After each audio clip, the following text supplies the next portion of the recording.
the right kind of nose to be in that cold weather. Yeah, nah, that shit fuck my shit up. Right. And at high altitude, god damn. Power on to the people. Yeah. Sankofa 180.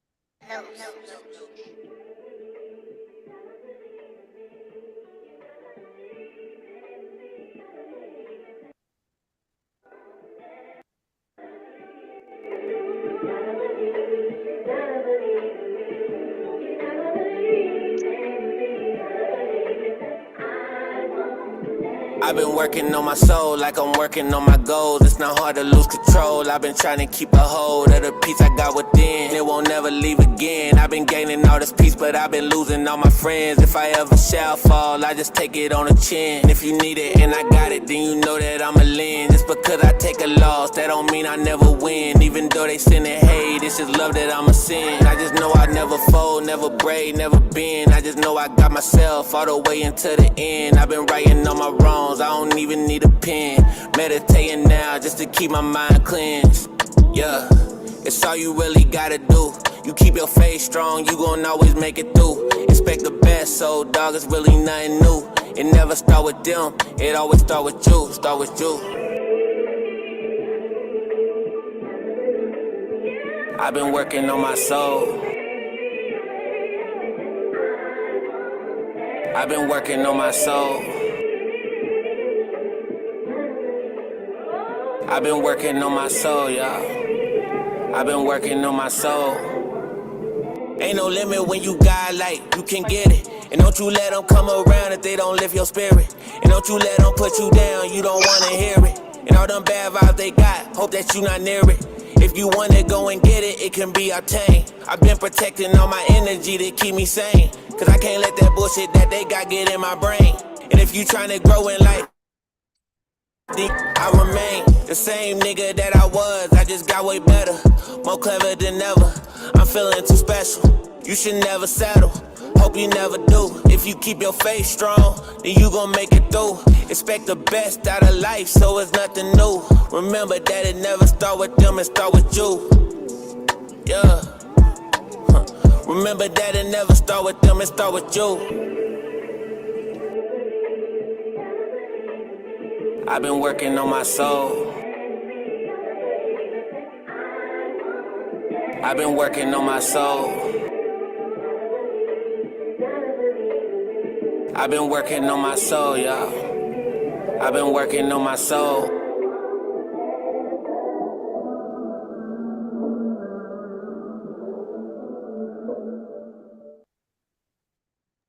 Peace to the family, man. Welcome to Sankofa 180 degrees, man. We back at y'all again. How's everybody doing, man? I'm glad everybody could join us. Uh, uh, peace to the family, man. Listen, man. First Sunday every month, we do a children's book read, right? Strictly for the babies, man, and they're not just babies. I mean, they all ages, man. We got this for all ages, right? Come on in, man, and join us for Black African history. We teaching our we trying to keep that going, man. Right? Black African history. That's what we showing. We know we got good books about uh real people, right? Real situations, real places, um, real events. You know, we, and it's important that we keep this going, family, because they're literally rewriting history right now as we speak. Right, our Black African history. They said one of the things, two of the things they said was that slavery benefited the slaves, and another thing it said how it benefited them. It gave them uh skills. They got skills from slavery. So like I'm just saying, man, this is what they're saying. So now so now and that I live in Florida. So now they're no longer allowed to teach Black African history in the school system here. All right, and there's other states that don't follow suit with that too. But you know, just think about it. It's going to continue to grow, right? So what I'm saying is, you know, eventually they're going to be having all the states that's going to change this history, right? Because they can't have one state teaching one thing and then another state teaching another. They not, you know, that's confusion. As you know, I mean, straight confusion. But what I'm saying is this, man. It's important that we participate in this.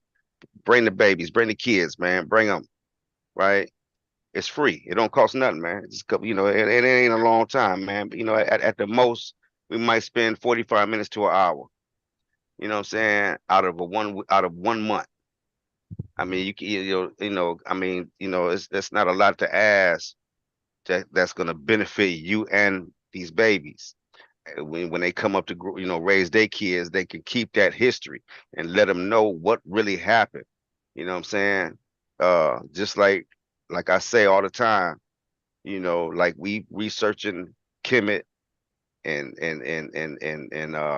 West African, the Ifa, Orishas, right?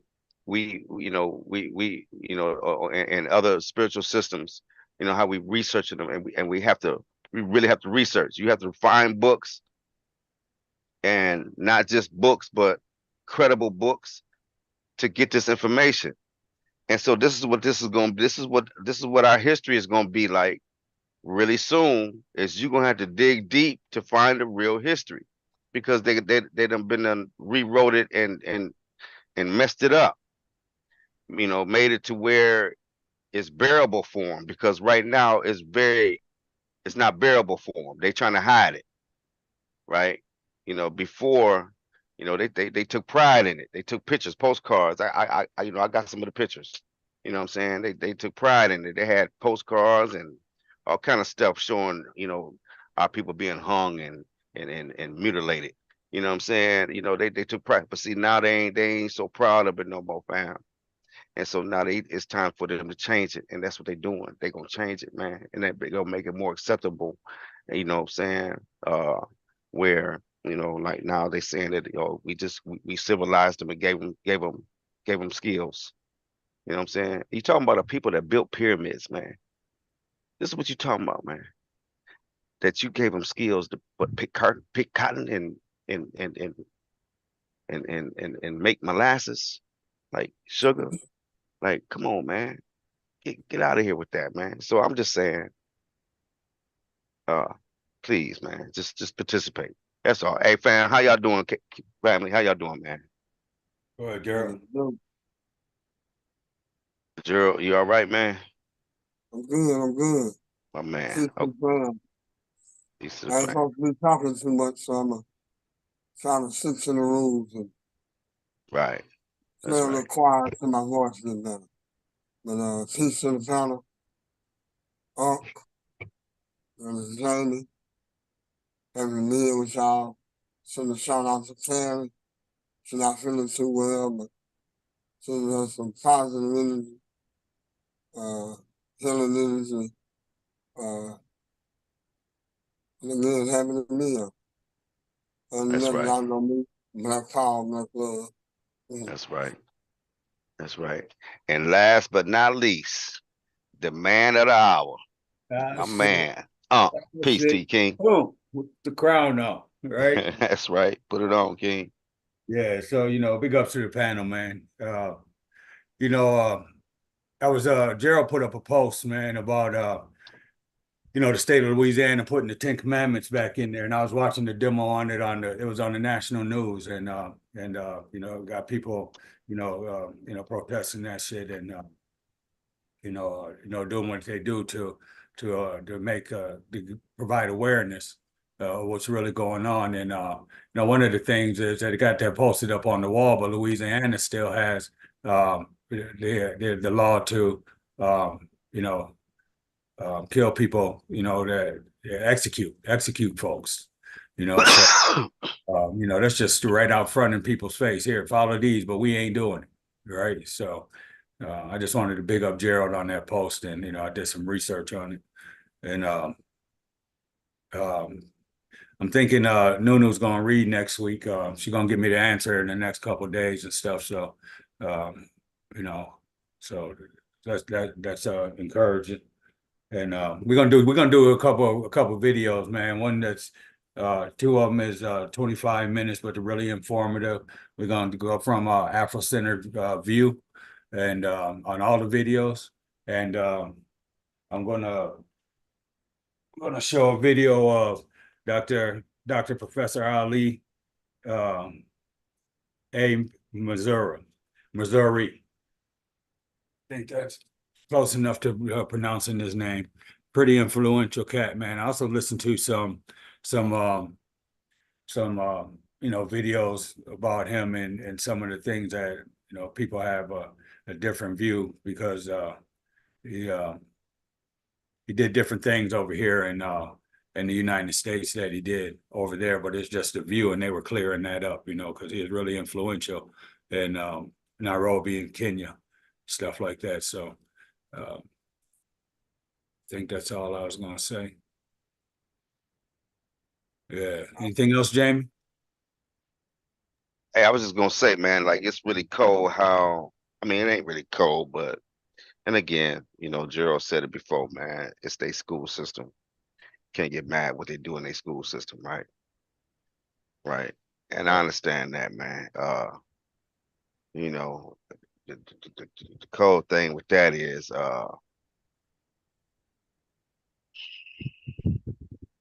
I mean, that's here we go again, forcing forcing your doctrine on somebody. Here you go. Here, you know what I'm saying? Here you go again. Now you're gonna, you know what I'm saying? Now you're gonna force it into the schools. And now everybody got, 10 commandments. Right. Are you gonna give the history behind the 10 commandments? Are you gonna give the history behind it? Or are you just gonna put it up there? You know what I'm saying? You're gonna get a history. I mean, I'm just trying to figure out, do they get any kind of history behind the Ten Commandments and where, where according to their Bible, it couldn't have came from nowhere but the 42. Yeah, no, they ain't getting Uh, none of that. They ain't getting I'm none. just saying, according to your Bible, your Moses was learned in all the ways of the Egyptian. Then all of a sudden, when he leave, he come with 10 of the 42 laws, and he bring back 10 of the 42 laws. Hey, give me just a second. Keep on talking for a minute, Jamie. I got to get Judy up out of here. Okay. Yeah, you know what I'm saying? I mean, that's I wonder if they're gonna get a history behind that. You know what I'm saying? Or they expect people to read the Bible and come up with that themselves. You know what I'm saying? Nah, man, it's not gonna happen like that. So somebody gonna have to teach to tell them where did these come from? How did they get here? You know what I'm saying? How did they get here? And then tell the story. So then they'll be more apt to look into, well, damn, let's see what the 42 got to talk about there. Well, that's where they got it from, right? But then what that's gonna do, that's gonna kill the God thing, right? That'll kill the God thing right there. You know what I'm saying? So it's like you can't really tell the history behind it. You ain't gonna better tell the history. Cause then you gonna kill the Bible, right? Because then now it's no longer God inspired, right? Now, Right. right. Right. So now it's no longer God inspired. So now what we gotta do now? You know what I'm saying? Like, okay, so what? Okay, God got it from the Africans. Right. Go ahead, King. I'm done, man. Good. Okay, let me just share here. You close this for me though? I will. I can't share yet, Jamie.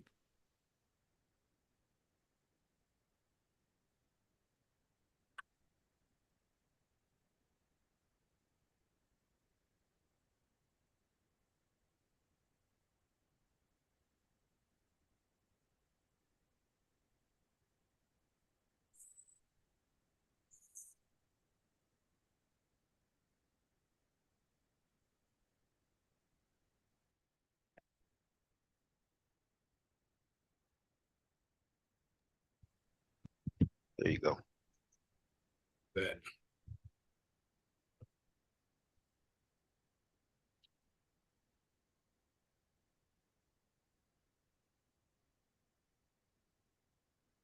So I want to give credit to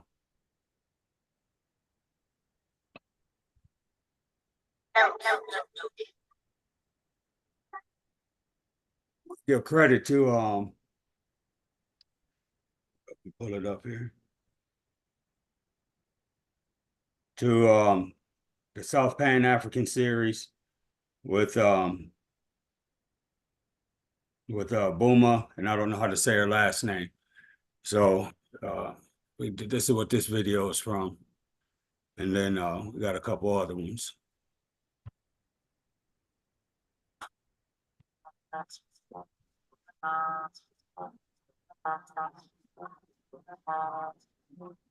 I pronounced that all wrong.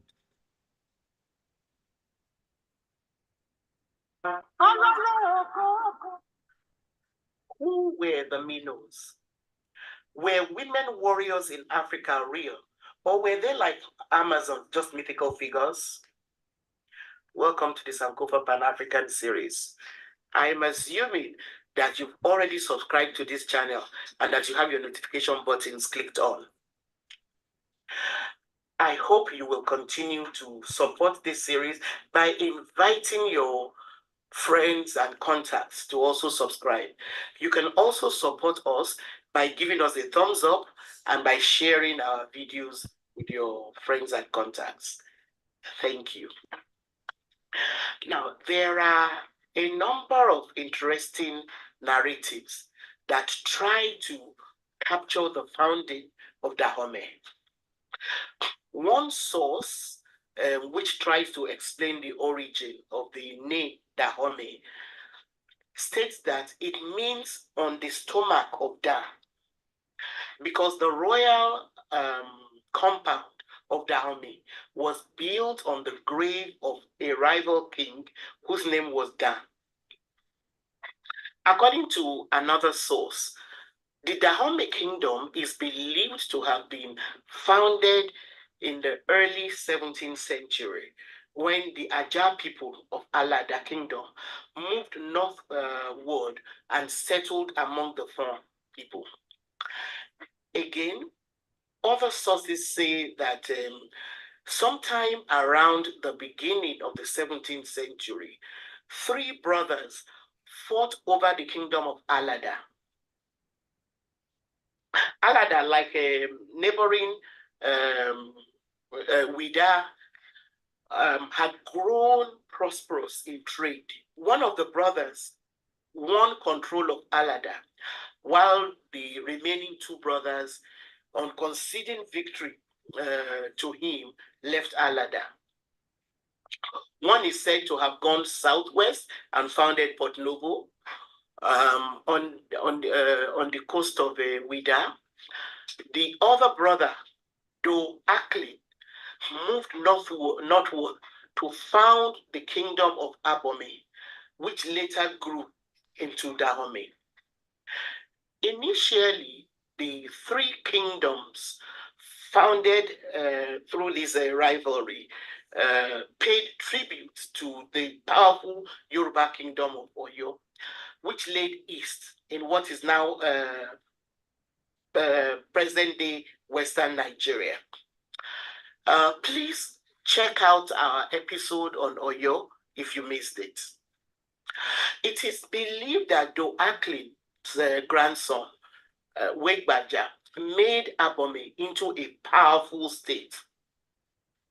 It is also believed that this king, Wegbaja, who reigned between 1645 and 1685, successfully organized Dahomey into a centralized and powerful state. He promulgated a rule which decreed that all land belonged to the king and were therefore subject to taxation. So when she mentioned check out the video on Oyo, it's spelled Oyo. Yeah. Yeah. he also kept competing rulers of neighboring states at bay by instituting primogeniture as a way of ascension to the throne. Now, primogeniture is a system where the firstborn son of the king, usually the male child, inherits the kingdom. Now, Wegbaja was succeeded by Akaba, who was himself succeeded by Agaja. It is also believed that Agaja conquered the slave trading states of Wida and Alada, which were by then run by Europeans by the time he conquered them during the 1720s, thereby gaining direct access to the slave coast and trade with the Europeans. But we'll talk more about that as we go on. From early in the 18th century, the Dahomey armed forces were led by Minot, an army made up of fierce female soldiers who were tasked with guarding the palace, the royalty, and fighting for the kingdom. So that picture that they just showed is from the movie African Queens, and that's on Netflix.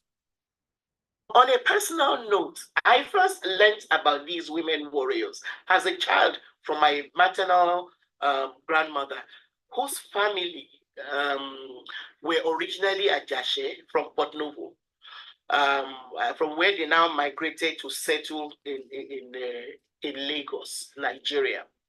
And for a long time, I thought these women warriors in my grandmother's stories were mythical figures like the Amazons and the women warriors that you find in the stories about a Superwoman, Wonder Woman, all these superhero comic figures. I did not know they were real. However, I now realize that these Dahomian women warriors remain the only verifiable, non-mythical, all-female army corps in the whole of human history. You will not find another. Their name, Mino, means my mother in Fon language, but their origin as an army remains unclear. One theory suggests that they were initially formed under the rule of King Wigbaja as a group of elephant hunters.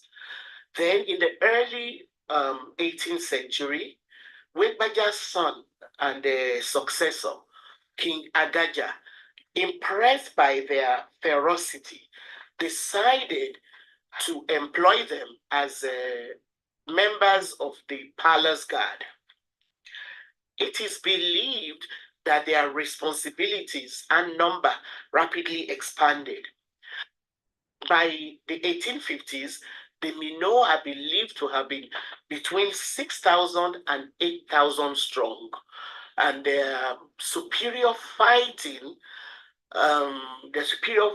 skill helped Dahomey to conquer the whole of present-day Republic of Benin and large chunks of Yoruba land in areas which now constitute the western part of Nigeria.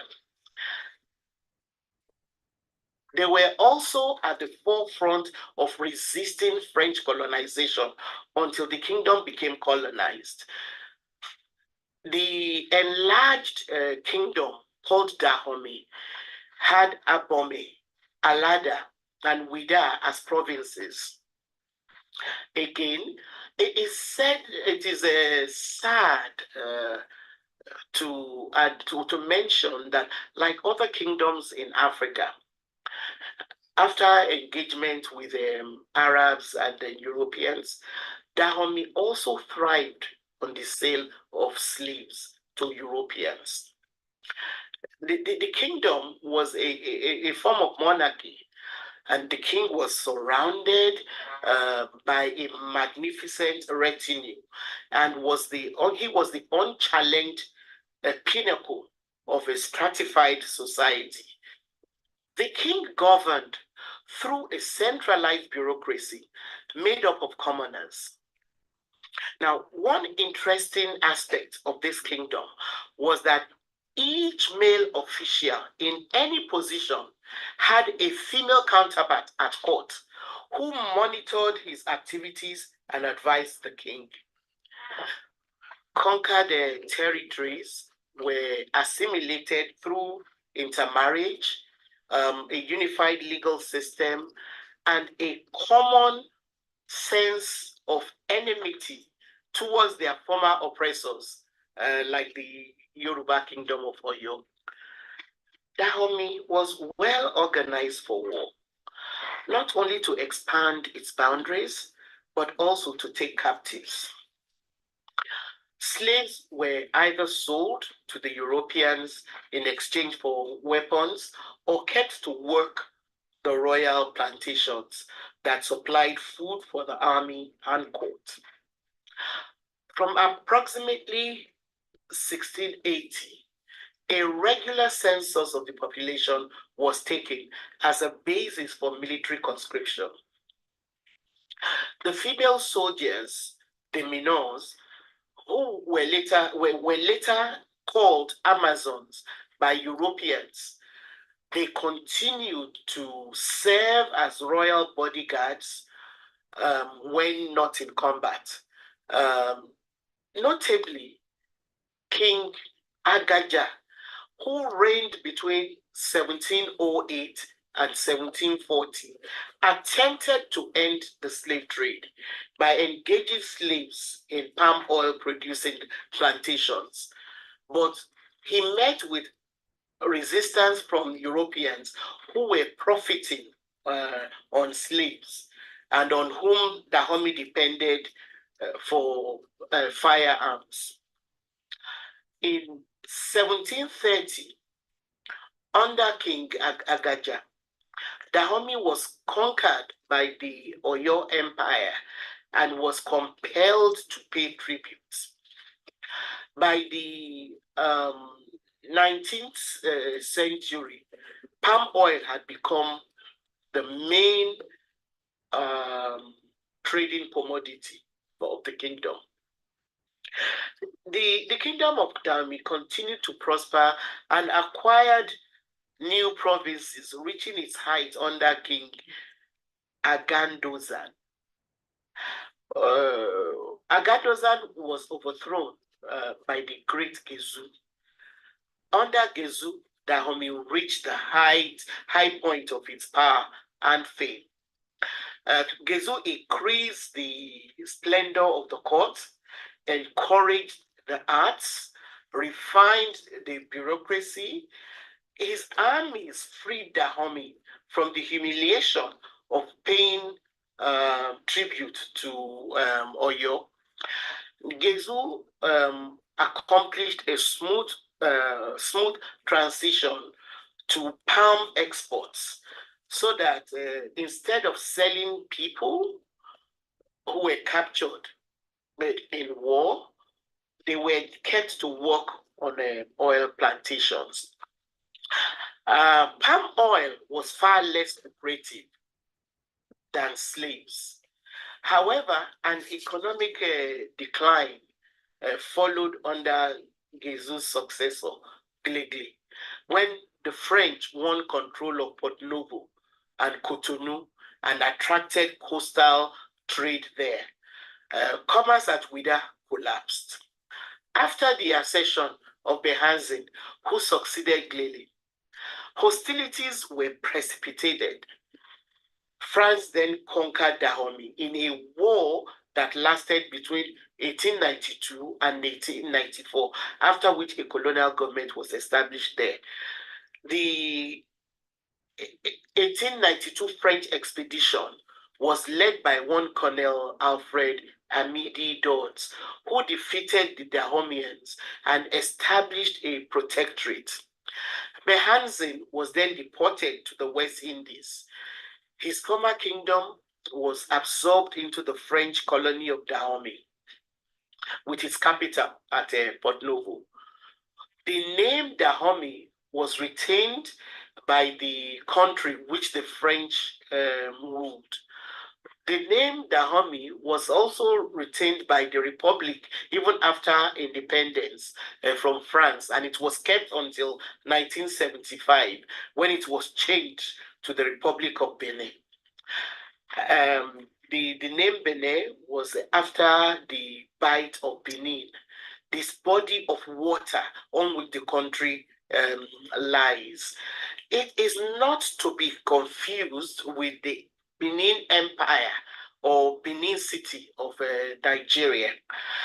Please watch our episode on the Benin Empire if you've not. Also, keep your comments and questions coming on our community page. See you next time.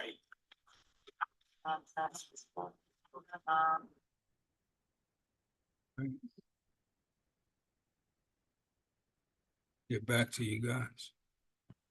So.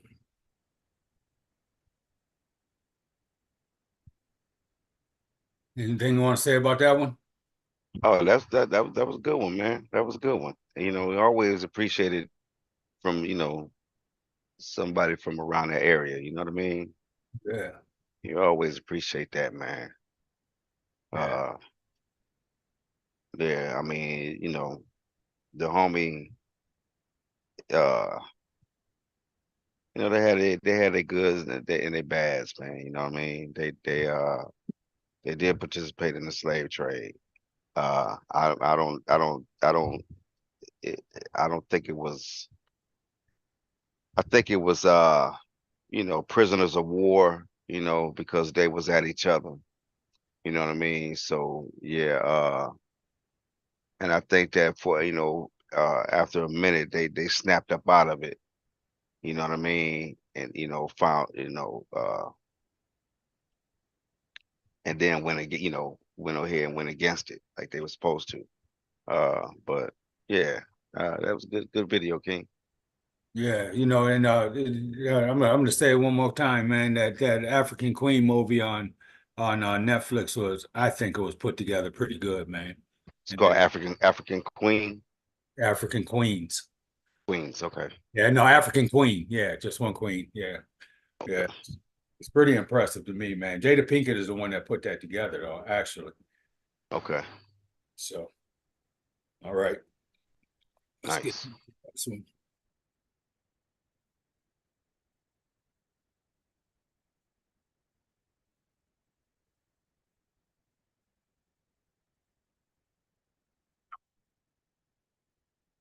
Thankfully, there are a few historians who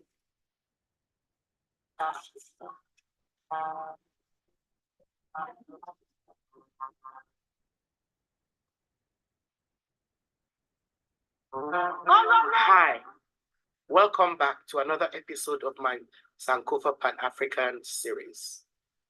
Let's take up from the question that I raised in the last episode. Why the grand attempt to manipulate or distort history? Well, the answer to this question raised by people like John Henry Clark, who I mentioned in the last episode, is not far-fetched. It was done to justify slave trade and colonization. In order to justify these dastardly acts, Europe needed to fabricate a history which emphasized its presumed superiority and minimized the contributions of all other groups of people. The easiest way to justify slavery and colonization was through the fabrication of a history that glorified the role of the white race as the only race which had the ability to civilize the world. To do so, they had to deny the roles of all other people, and in the process, they dehumanized them. Those of you, like me, out there, who are naturally skeptical, might then ask, when and how did this falsehood gain ground? Thankfully, there are a few historians who have shed light on these questions, alongside John Henry Clark and other scholars like Cheikh Anta Diop, Ali Mazrui, and several others who have tackled the questions. For instance, John Henry Clark and John G. Jackson, another great historian, identify the 15th and 16th centuries as the period when the distortion of history was instituted. So why the 15th and 16th centuries? Well, for the European continent, the 14th century was marked with calamity after calamity. First, they suffered a massive destruction of their livestock and then faced two periods of famine, major food scarcity because crops failed. And the crops failed because they were over-exploiting their land. Next, the population of Europe was almost wiped out by the bubonic plague, over-exploiting their land. Next, the population of Europe was almost wiped out by the bubonic plague, or sometimes also called the Black Plague. Now, let's pause for a minute and think about how the coronavirus is ravaging many countries in the world presently.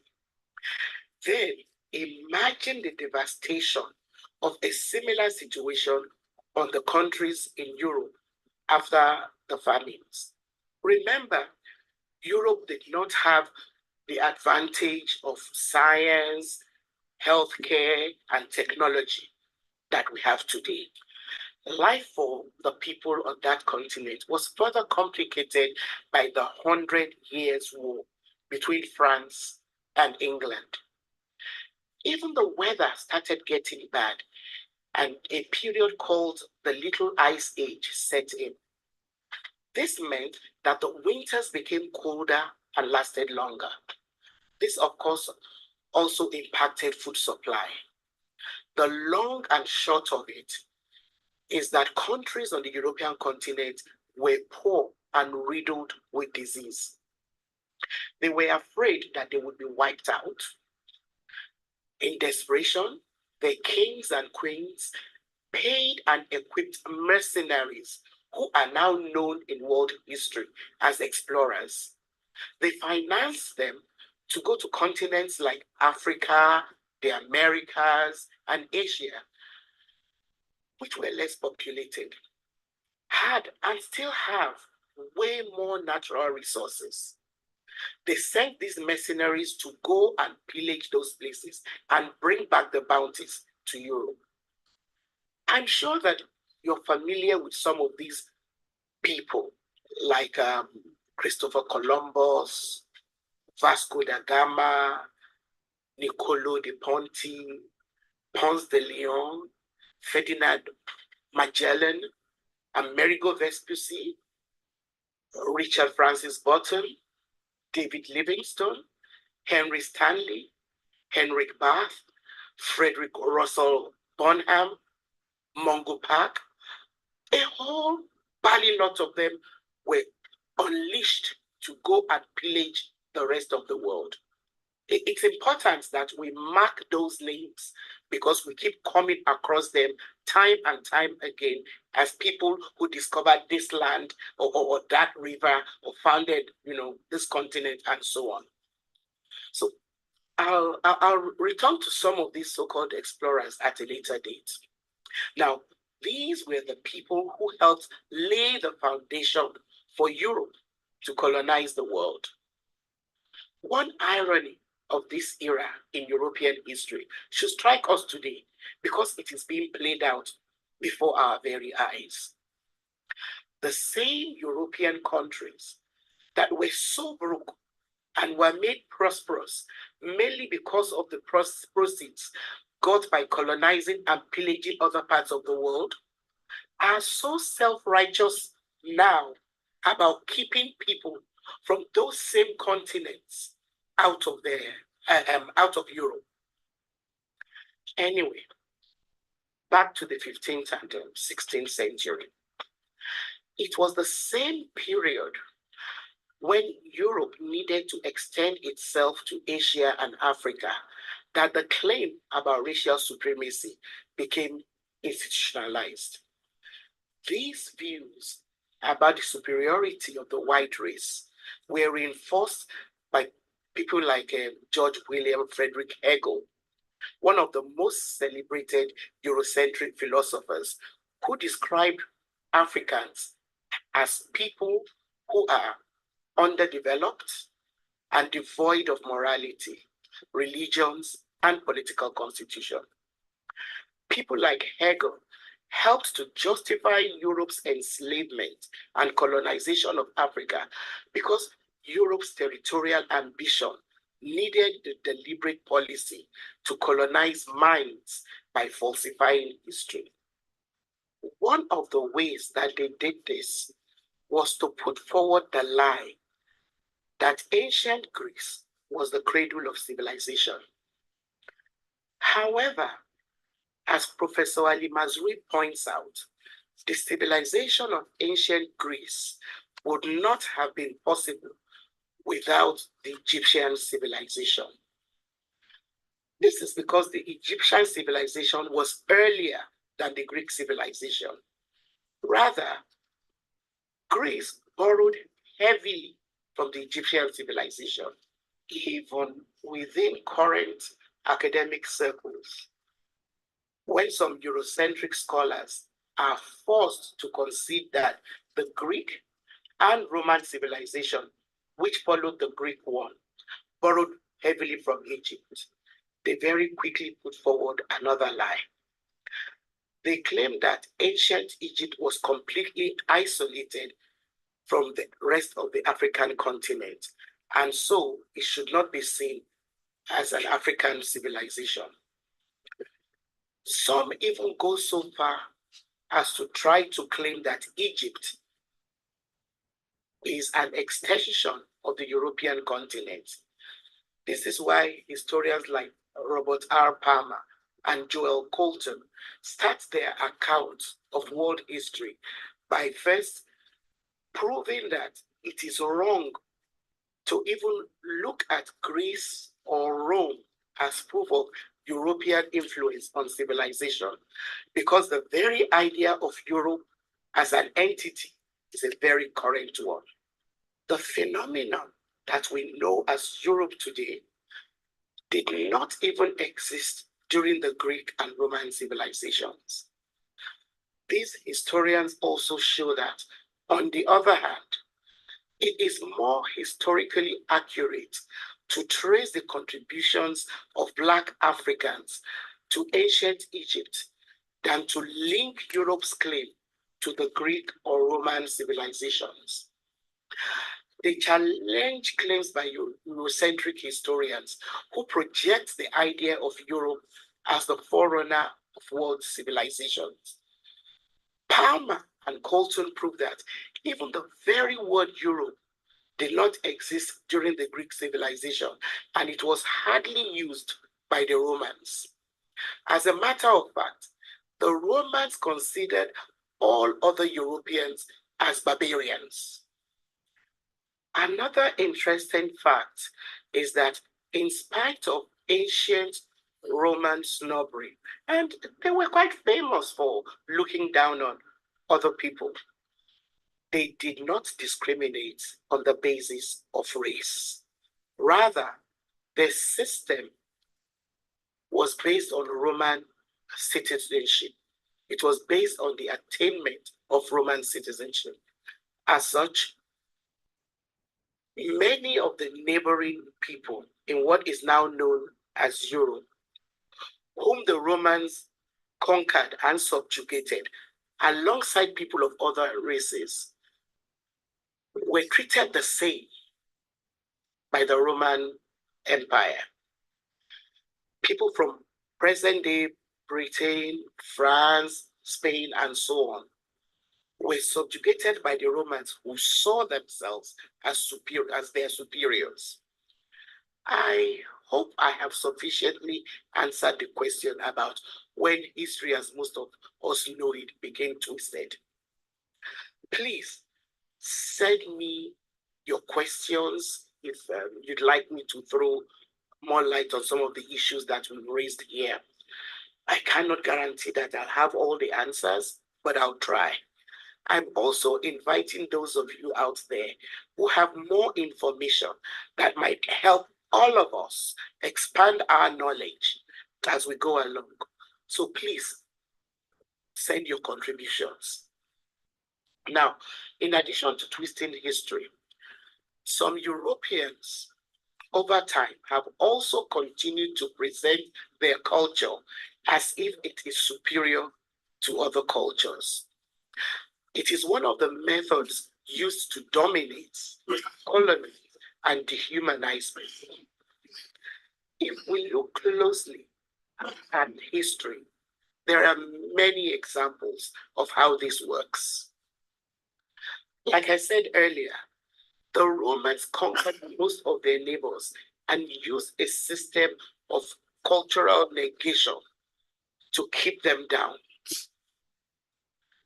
The Roman Empire pushed forward the idea that they were superior to pretty much all the nations that we now recognize as part of Europe. It is therefore not surprising that when these other countries that emerged to now form the European continent and were then forced, by the calamities that was mentioned earlier on, to find ways of surviving and enriching themselves because they lacked natural resources and all of that. They also used the system of cultural domination, which the Roman Empire had used against them. The British, French, Dutch, Portuguese, Spaniards, all of them used variants of the same system of oppression and domination. It does not matter whether the colonial policy was through direct or indirect rule. The intention was always the same. The aim was to subjugate and dominate through the colonization of the mind. For instance, the French actively did this through a process of assimilation. The French had an underlying policy which allowed them to suffocate the cultures of the people under their rule. They implanted French political, economic, and cultural ideas. Through this process, the colonized people were taught to aspire to become like the French people in order to obtain full French citizenship and therefore full humanity. In other words, they equated French citizenship to humanity. Now, on the other hand, although the British did not call their system assimilation, their approach was not really different from what the French did. I'll give you an example from Nigeria. In Nigeria, Lugard perfected a system which allowed external military and tax control to be operated by the British, while other aspects of rule were supposed to be left to local people and traditional rulers, who were then either coerced or forced into becoming puppets who served the interests of Britain. Another way through which the British colonized the minds of the countries that they ruled was through the imposition of the British educational system and the use of the English language. The British deliberately created a class system which was based on people's ability to ape, to imitate them. In other words, how well a person was able to speak the king or queen's English determined how civilized the person was. Imagine how much time our forefathers spent learning to act and sound British just so that they could be considered enlightened people. Meanwhile, this was done at the expense of their own oral and other cultural forms of education. This system of cultural negation and domination was not only done in Africa. In India, for instance, the system was built into the education system by a man named Thomas Babington Macaulay. Please don't confuse him with the Sierra Leonean returnee to Nigeria, Thomas Babington Macaulay, who was the son-in-law of Bishop Ajayi Crowther. The Thomas Babington Macaulay that I'm referring to here was a member of the British Supreme Council for India. He was the one who designed the British colonial education system that was used in India. He also developed the language, he also determined the language through which students in the colony were to be taught. He did not mince words about his vision of what education in the colony should be. He specified that the British had to form a class to serve as their interpreters to millions of the people that they colonized. In India, he wanted this class of people to be Indian only in blood and color, but to be English in taste, opinion, morals, and intellect. He is on record laying out his goal in the minutes of a meeting held in the parliament, in the British Parliament in 1835. It is a system which the British then replicated in other colonies. I hope this proves that as Africans and people of African descent, we owe it to ourselves to actively engage in challenging biased histories about Africa. We must continue to conduct our own research and share them widely in the most accessible formats. So if Africa is to make any significant stride towards any major form of development, our history cannot remain exclusively within academic circles. Our children must be taught, people who do not have access to academic publications must know their history.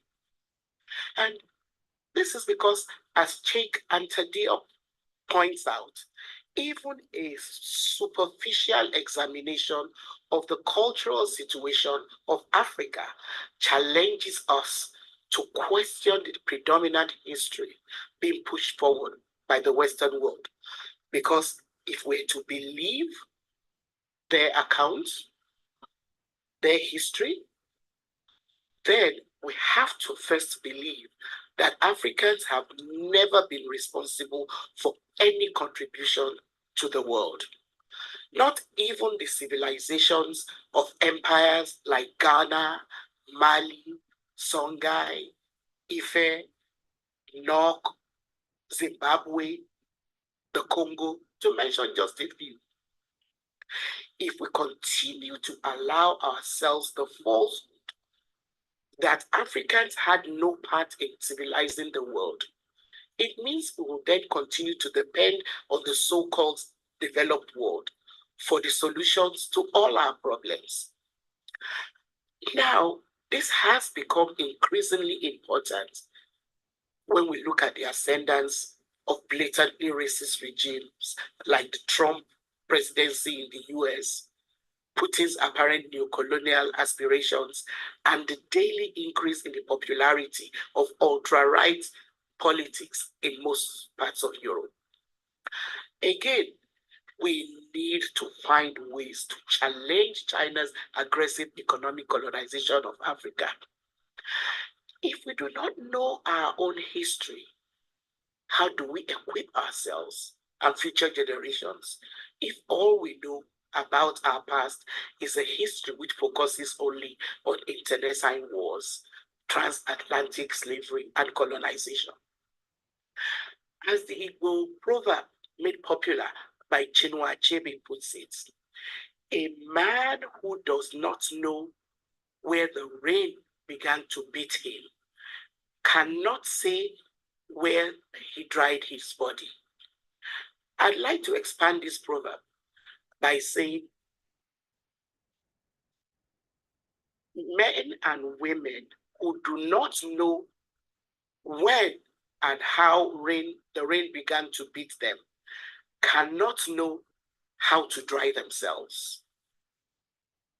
Please don't forget to subscribe to this channel if you have not already done so. Also, like and share our videos. Thank you once again for joining me on this journey. And see you. I'm gonna go back to a couple things real quick.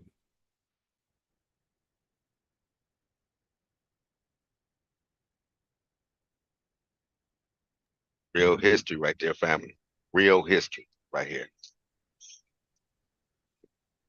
So I just want to look at this map for a second to see the places where, you know, they she was talking about that they were made, you know, for French and but it was made to speak the English language, the British language. Mhm. So I just wanted it to stand still for a second, and then one more real quick.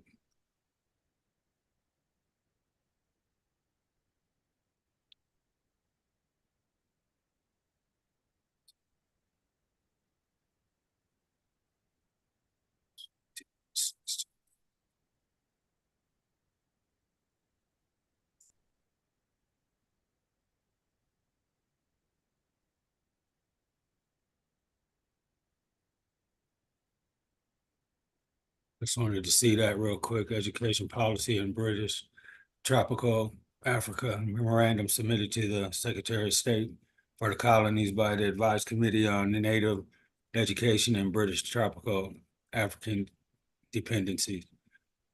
And I just wanted to check that out. So I want to read something out of this book.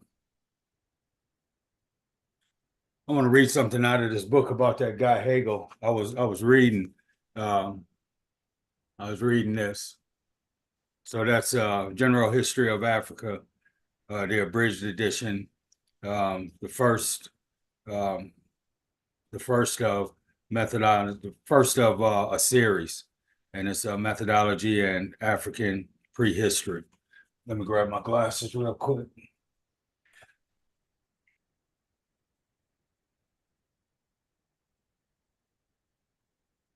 So this is referring to that cat Hegel that she spoke on.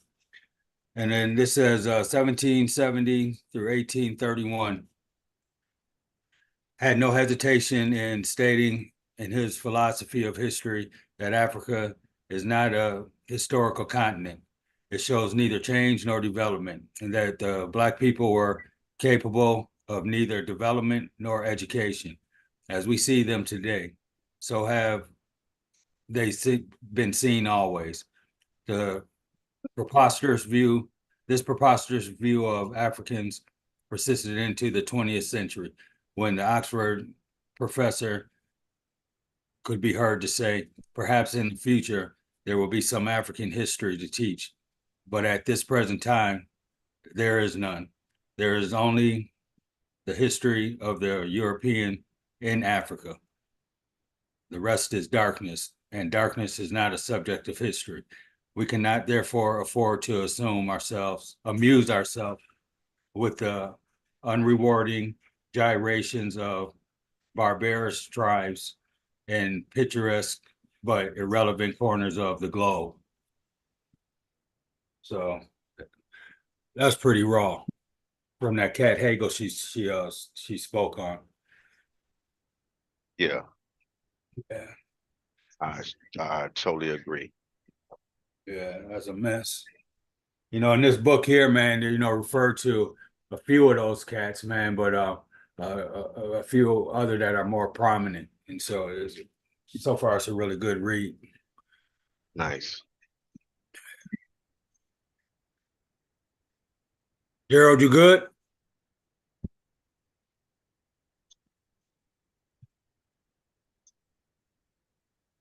Oh, you being good. Okay, let's get the next video.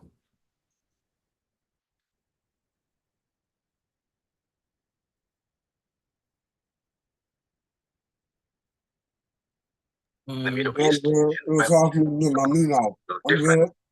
Okay, Yeah. okay. Yeah, just want to make sure, man.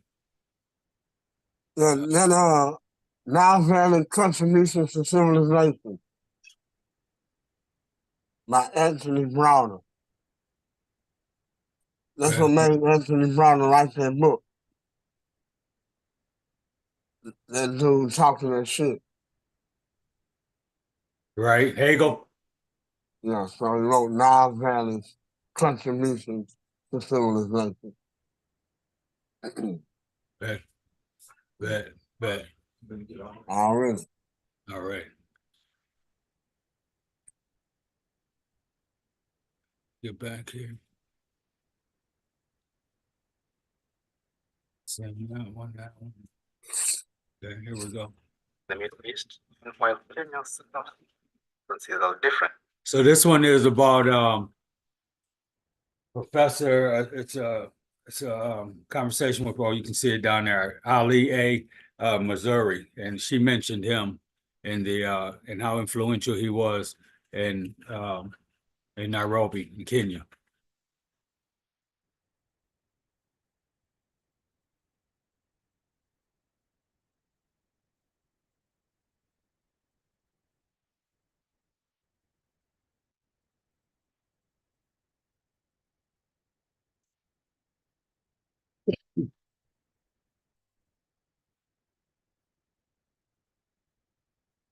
Right? You don't have to.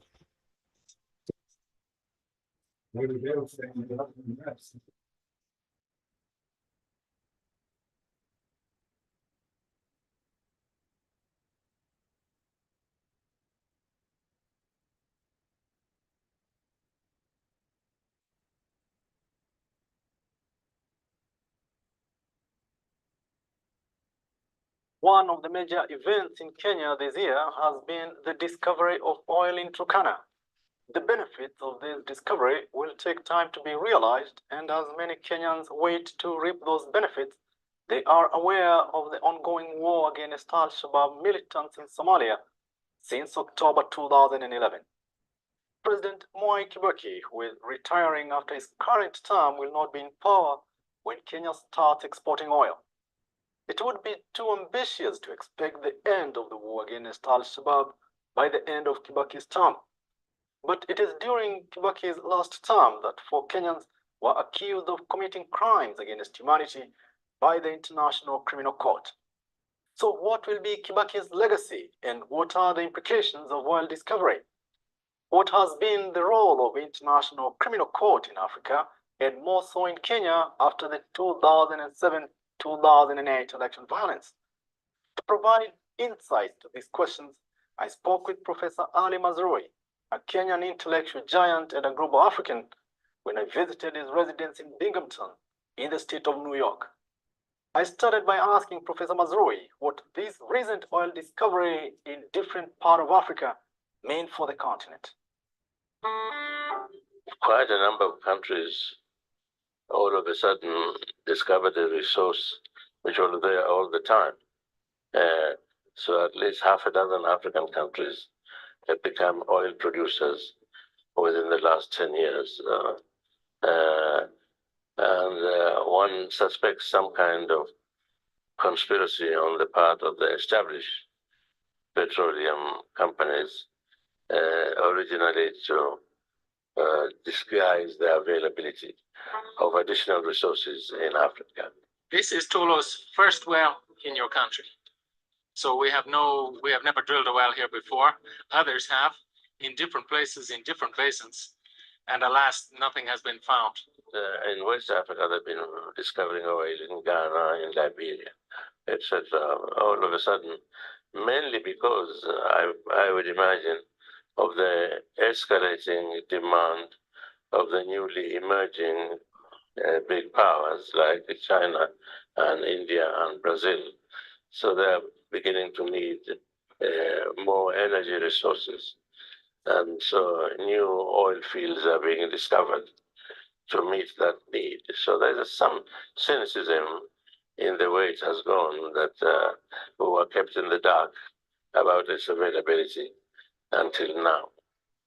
It's a very rare event for an exploration well in a new frontier like this to be a success. We are really pinching ourselves with this result.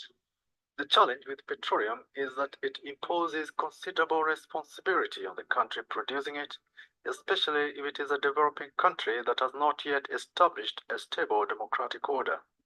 If you discover oil after you have become stable as a democracy, like Norway or Scotland, etc., then the oil could help the democratic order, could provide greater economic justice for poorer citizens and improve participation. This is if the oil comes after stabilization and democratization. But if the oil, as in most of Africa, comes before the countries have been stabilized or democratized, I think they will cause complications in those processes. Yeah. Since discovery of natural resources in Africa has often triggered political instability, the Kenyan government will have to be cautious to avoid both national and international problems. So it's a big responsibility. We hope we will control our appetites sufficiently to be able to take advantage of the resource without endangering fairness in governance. Failure to control our appetite may potentially cause internal instability and generate international conflict, limiting our capacity to exploit the discovered resources. It is already happening in the Middle East, and while Kenya's circumstances are different, Professor Mazrui suggests the need to be on the surveillance. In the Middle East, oil has caused a lot of international problems as well as inadequate internal stability. It has attracted major conflicts between Arab countries and Western countries. So we're not there yet. Yeah, so we're not in a situation where our oil resources trigger international wars. Let us hope we don't reach that situation, but it is the sort of thing that could happen, and we should be on the alert accordingly. And on the alert we are. If not in the oil fields, in the battlegrounds, fighting Al-Shabaab militants in Somalia since October 2011. The Kenyan government has vowed to continue its military engagement in Somalia until the militant are subdued. But Professor Mazrui suggests that the government should have adopted other strategies rather than military in dealing with Al-Shabaab. He fears that a military approach would trigger revenge attacks by Al-Shabaab and by other militant Somalis. It is true with conventional weapons, there's not much of a Somali army to fight, so Kenya prevails, but the situation with Somalia is not conventional warfare, is whether we increase the probability of terrorism in the streets of Nairobi, Mombasa, and Kisumu. So I was very worried about the military response to our predicament. It's very tempting. The United States makes the same mistake time and time again. If faced with a problem, use military force. And you know where that has got the United States. Professor Mazrui recommends committed efforts in search of other non-military solutions, especially to our new challenges on the fight against Al-Shabaab. We should find other solutions when we are confronted with this new phenomenon of the rebellion, either in our own country or in neighboring country. Sending in our army increases the probability that they will fight back. And fight back, and a lot of innocent people will die in the streets of Nairobi.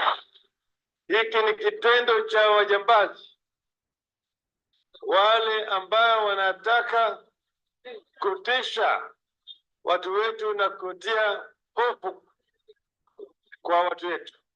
But according to President Mwai Kibaki, the security of our country will not be achieved through military force alone.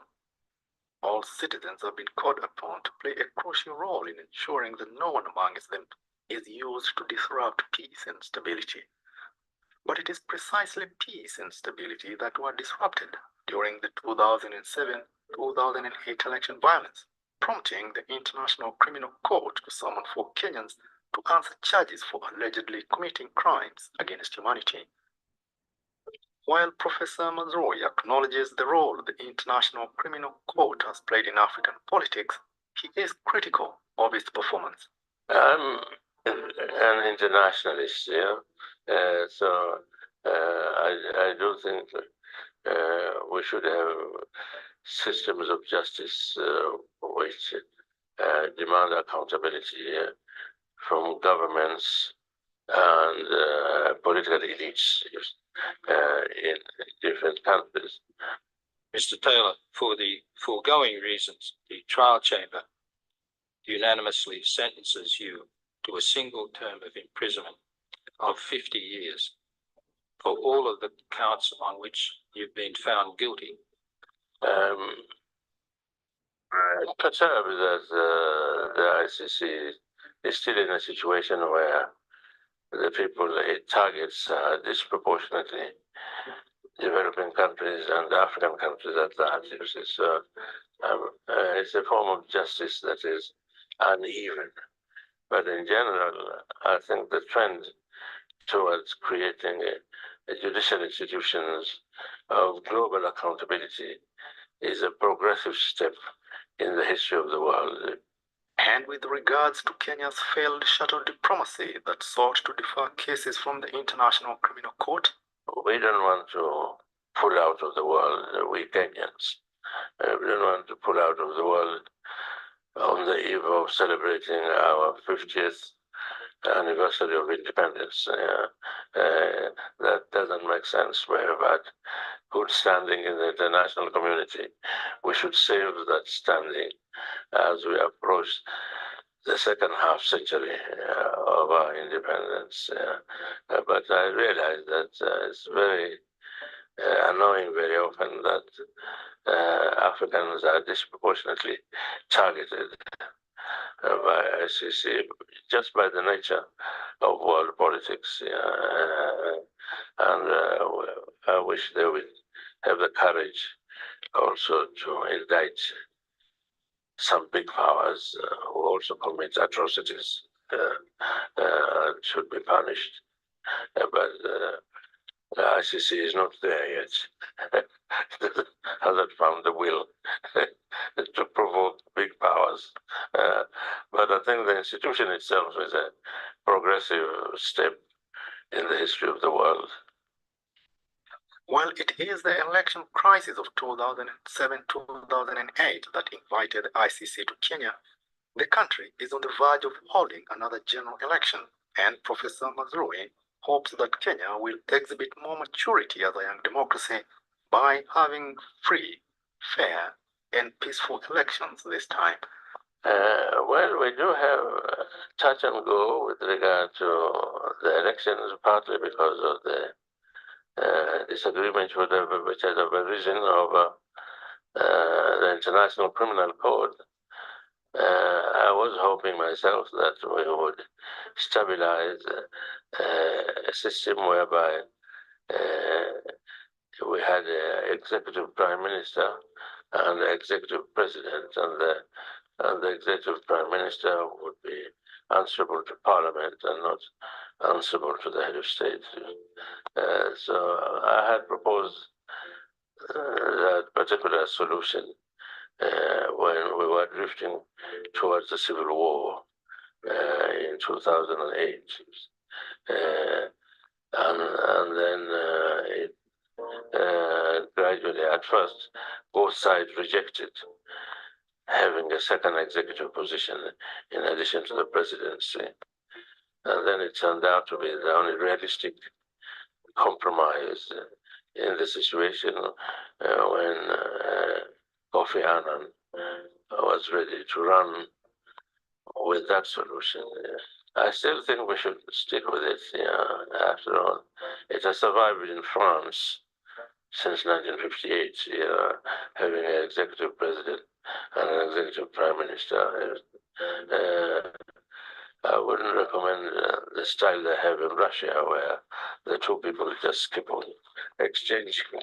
The prime minister and the president came to exchanging roles. But the French situation, which was inaugurated by Charles de Gaulle in 1958, has survived better than almost any other French system since the French Revolution of 1789. So we could try it and see whether we can make a success of it.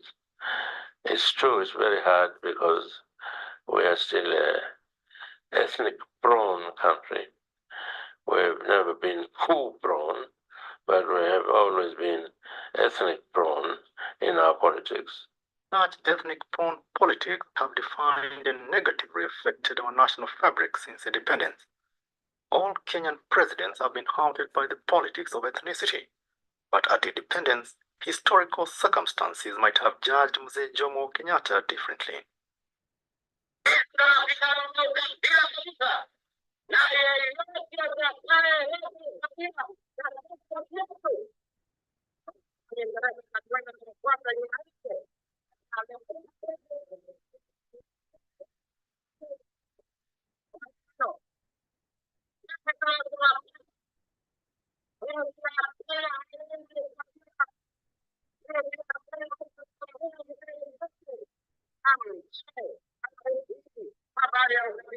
Yeah, the era was special just because it is the first decade of independence. And we had a leader who enjoyed a lot of legitimacy in the society as a whole. And we had international support that was above average among newly independent African countries. So the Kenyatta years were special in that sense. We didn't use them wisely, but they were nevertheless special. So from 1963 to 1978, those were important days in the history of Kenya. If the country failed to thrive during the regime of Mzee Jomo Kenyatta, it had drifted into an abyss of ineptitude during the reigns of President Daniel Arap Moi when he came to power in 1978. But Professor Mazrui sees our national failures as having preceded Moi's presidency. When Moi came to power, the deterioration had already started, you see. So it got worse during the years of Moi and imprisonment without trial, the flight of left-wing Kenyans to seek asylum elsewhere, and the beginning of the neglect of our higher educational institutions. We have increased them quantitatively, but we have diluted them qualitatively. So the level of quality of education, of libraries, and of time for research for academics in Kenya has deteriorated. So the number of universities has multiplied. Well, it was during the Jomo Kenyatta's regime that Professor Mazrui was informed by the late Professor Josephat Karanja that he could not teach at the University of Nairobi. It was during Moi's regime that he was denied opportunities to give lectures in Kenyan universities. Under Moi, I was under a cloud, political cloud, constantly. And although I was allowed to come in and out of the country, universities were intimidated, and I could lecture all over the world, but no Kenyan university invited me in the final years of Moi's rule. So there was, in general, consensus among university administrators that I was a political risk to invite to give a lecture. Why Kibaki? But it is President Mwai Kibaki who opened up previously muted discursive spaces in the country, allowing different and multiple voices to compete in a relatively freer marketplace of ideas. One of the legacies of Kibaki was to open up the system, you see, so that universities could have a freer choice of whom they want to invite. The situation also allowed greater openness in the newspapers, with more open debate than there had been before. And then in the case of my own self, I was more or less restored to legitimacy. So I was not only allowed to publish in Kenyan newspapers more than I was in the final years of Moi, I was also able to lecture, and I was invited to be chancellor of one of the universities, and the chancellor from abroad. Costing, every time I went to Kenya, it cost us thousands of dollars for my round trip airfare. So it was a major gesture of the government to try and make up for the years when I was under a cloud. So that was a major plus from my point of view of the opening up of Kenya in the Kibaki era. Is it too early to provide a report card on President Kibaki's performance during his 2 presidential terms? It's still an incomplete story. It's a work of art yet to be finished and to be assessed properly. But it is signified opening up of the country. While celebrating Kibaki's effort in opening up the country, Professor Mazrui suggests that Kibaki's legacy will be burdened by the 2007-2008 election conflict, which nearly condemned the country into a genocide. We made a mess of the elections of 2007-2008. So he has a conversation too with referring to Obama's election. So he's talking about that same time period. Right. Yep. Right. Yeah. You Yes, good? sir. Yeah. Oh yeah. Ain't no question. Yeah, I thought that would tickle you if you ever watched it. I didn't watch it, but I seen it. Mess who are on the verge of making history by having demonstrably free elections, and the parliamentary ones were indisputably free. The presidential one were much more controversial, because they didn't seem to tally with what appeared to be the outrage of the Kenyan people. So we messed it up. I was hoping it would be a new demonstration of growing maturation as a young democracy. but that went overboard. Now we have another test coming up about our maturation and democracy, and we'll see whether we do better this time. And who is Professor Mazrui's favorite candidate in the coming election? No, I avoided that, especially from as long as I'm not in the country, to be constantly reminded of the clashes of politics and debates. You see, so because of that, I have avoided specific preferences, and then until the new constitution, which is hopefully going to allow absentee voting. Most of the time, I've been in foreign lands when Kenyans have been voting. Let us hope we will allow the diaspora to participate in future elections more realistically. Mwalimu Mazrui hopes that the painful lessons of the 2007-2008 crisis will serve to remind all Kenyans, home and abroad, that our nation's stability depends on every citizen's eternal vigilance, for that is the price of liberty. After all, it is the future of our country that is at stake.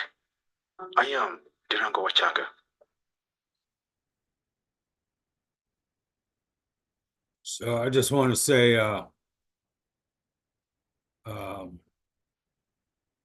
I say to Kyoko, I thought about him and the influence and the information he provided for us, man. He was our Kenyan plug, in Yeah, he Nairobi. was our inside source. Yeah, man. And so I sat back and thought about him for a minute, man, and just give an appreciation. I also went and poured libations, and that's always important for me to do. So a Yeah, couple especially points. shout out to his family, man, and rest easy, Kyoko, man. We miss you. You I know, should. yeah, man. Wow, that's still crazy. But go ahead, King. Yeah, man.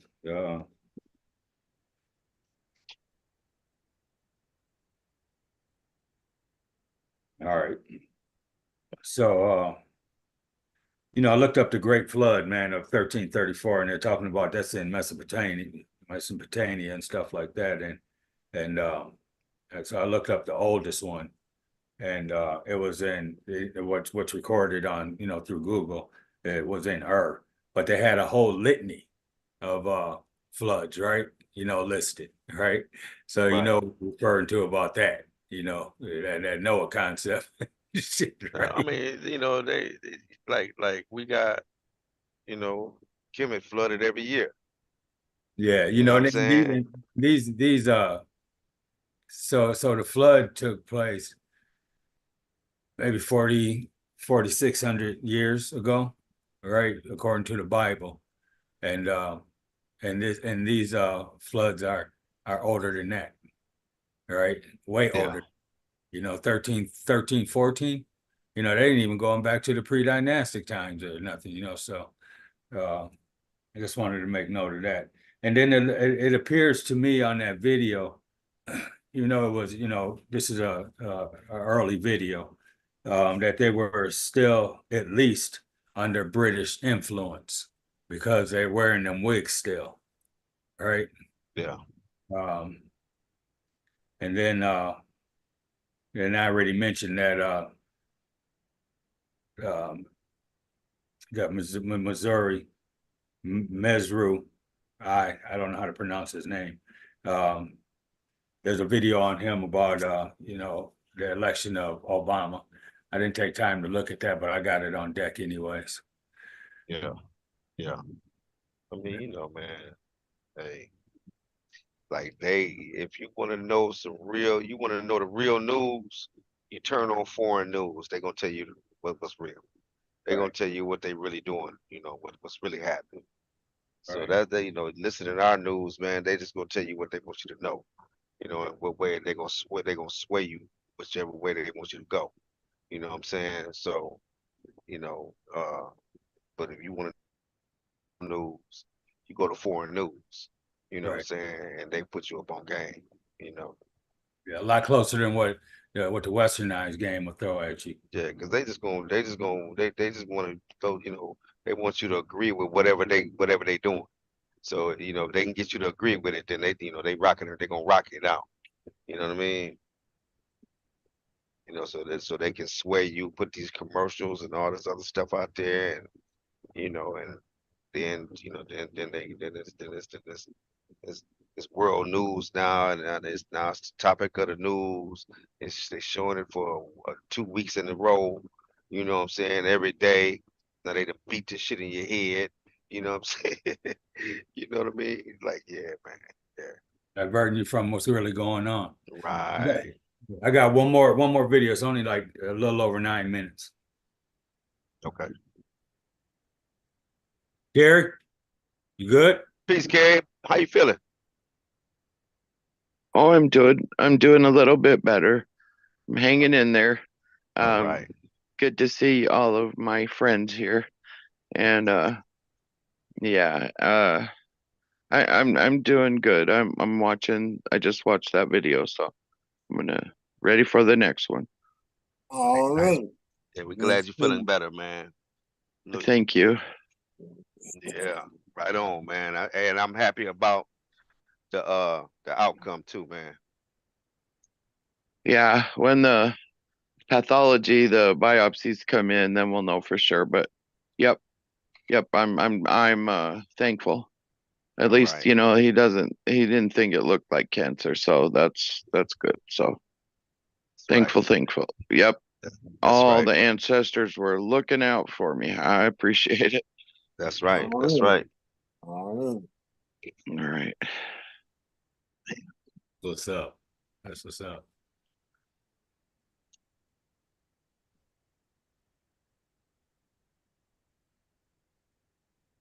Welcome to the Sankofa Pan-African series. We travel through history's corridors, illuminating Afrocentric narratives. Support us through Patreon or by buying me coffee. Your subscription is a great start, but do hit the bell for notifications so you know when we have new episodes. Share our videos and visit our website sankofastorybooks.com for stories, biographies, Afrocentric nursery rhymes, and other resources for children. Together, can change the negative narratives about us. The tapestry of human belief is a complex one, woven with threads from countless traditions and cultures. While fundamentally monotheistic, the Abrahamic faiths, Judaism, Christianity, and Islam, have not developed in isolation. They have been influenced by the mythologies of ancient civilizations, notably Egypt, which influenced the Greek and Roman civilizations. This episode explores the subtle yet significant ways these ancient mythologies have shaped the Abrahamic religions. With its origins deeply rooted in the ancient Near East, Judaism naturally encountered various mythological influences, including those from Egypt. The most direct interaction came during the period of the Israelites' enslavement in Egypt, as narrated in the Hebrew Bible. The plagues that befell Egypt can be seen as direct challenges to the Egyptian pantheon, positioning the God of Israel as supreme over the gods of one of the era's most powerful cultures. Some scholars suggest that the concept of monotheism drew inspiration from the brief period of monotheistic worship centered around the sun, god Aten during the reign of Pharaoh Akhenaten. Additionally, parallels exist between figures like Moses and potential archetypes inspired by Egyptian mythology. Some stories within the Exodus narrative resonate with tropes surrounding child gods concealed and then destined for greatness, a trope found in various ancient tales. Moreover, the concept of the afterlife and notions of judgment in the afterlife found in Egyptian mythology bear similarities to Jewish eschatology. While Judaism doesn't adopt these ideas wholesale, the echoes of Egyptian beliefs about the soul's journey and divine judgment are discernible within Jewish thought. Christianity arose in a world where Greek and Roman mythologies, drawn heavily from Egyptian mythology, were already well established. The New Testament was written in Greek, and early Christian thinkers often employed Greek philosophical concepts to articulate their theological points. For instance, the Logos theology of John's Gospel reflects a synthesis of Hebrew thought and Greek philosophy. Greek influence became apparent as Christianity matured. Greek philosophy, with its concepts of logic, the ideal, and the pursuit of ultimate truths, significantly shaped early Christian theology. Concepts like Plato's forms, the idea of an immaterial, pure realm of concepts, inform notions of heaven and eternal souls within Christianity. Furthermore, the Stoic philosophical focus on virtue and inner composure became deeply integrated into Christian ethical frameworks. Another instance of Greek influence has been traced by scholars to the depictions of Christian figures like angels, which have some stylistic inspiration stemming from winged Greek deities like Nike, the goddess of victory. The origin of Nike has been traced to the Egyptian war goddess Neith, also spelled Nit, Net, or Night. Rome's rise as an empire inextricably linked its own complex, state-backed mythology with the religions evolving within its territories. Direct conflict fueled Christianity's earliest development. Its adherents were persecuted due to their refusal to honor the Roman gods. Yet, with Christianity's eventual adoption as the Roman state religion, a more complicated intermingling occurred. Certain Roman religious festivals and concepts were adapted with a Christian focus, such as the December 25th celebration of Sol Invictus, transforming into Christmas, the traditional birth date of Jesus, the light of the world. As we have seen in other episodes, Ra or Re was the patron of the sun, heaven, kingship, power, and light in Egyptian mythology. Similarly, the use of the fish symbol in Christianity has parallels with the fish as a symbol of rebirth and regeneration in Egyptian mythology, which was also adopted as a religious symbol prevalent in the Greco-Roman world. Islam emerged in the 7th century in the Arabian Peninsula, a region that was a melting pot of cultures, including influences from Egyptian, Greek, and Roman civilizations. Islamic tradition rejects direct linkages to earlier mythologies.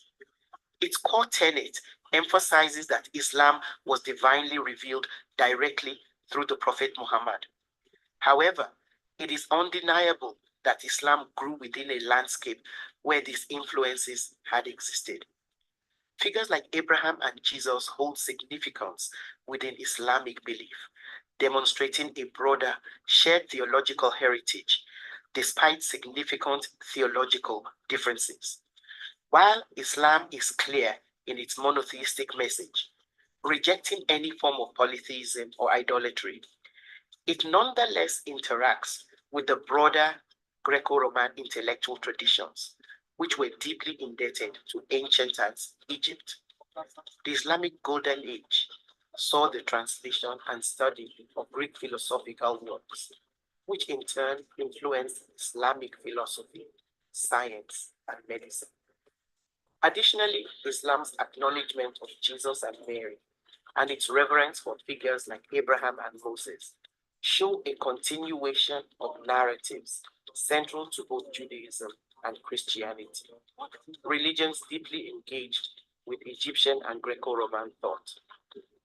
In terms of art and architecture, the influence of Greco-Roman styles is evident in the Christian and Islamic worlds.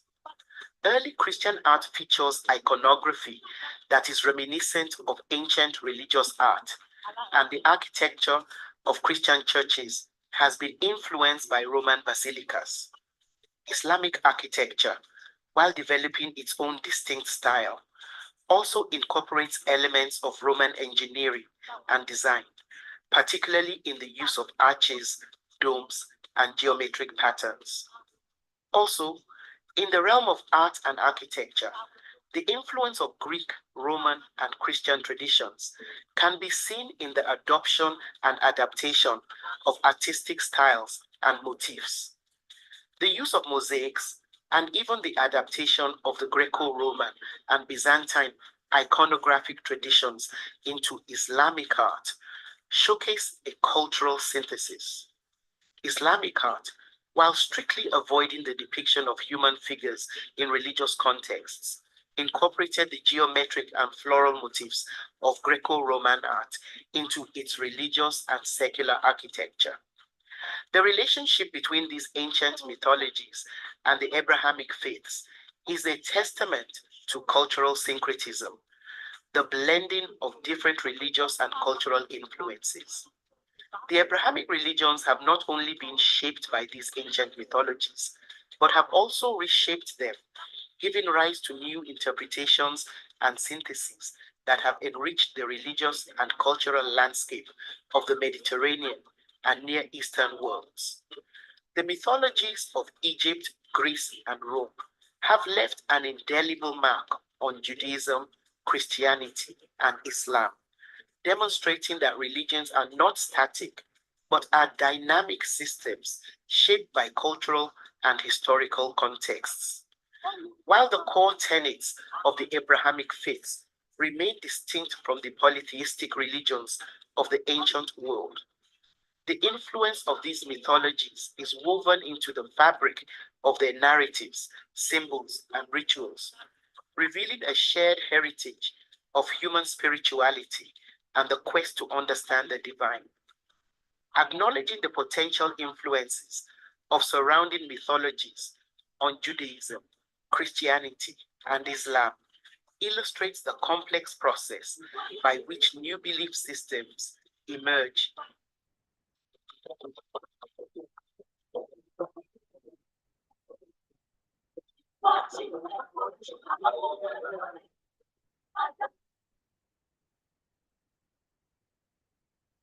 So that was a cutoff to that one.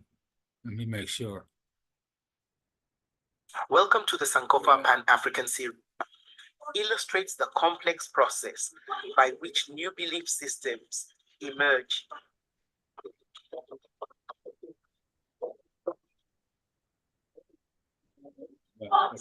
Yeah, that was all right too, man. Let You me know, get although let they me get talk, that turned off first. okay.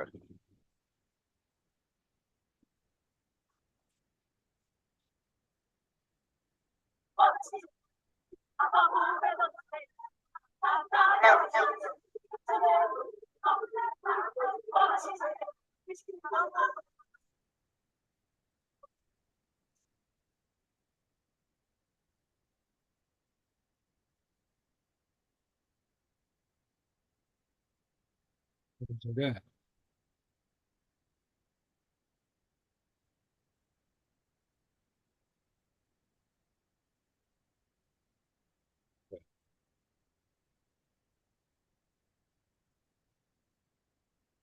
Okay.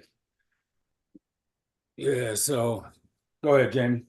No, I was just saying, they weren't talking about ancient times though. They was just talking about like, definitely AD times.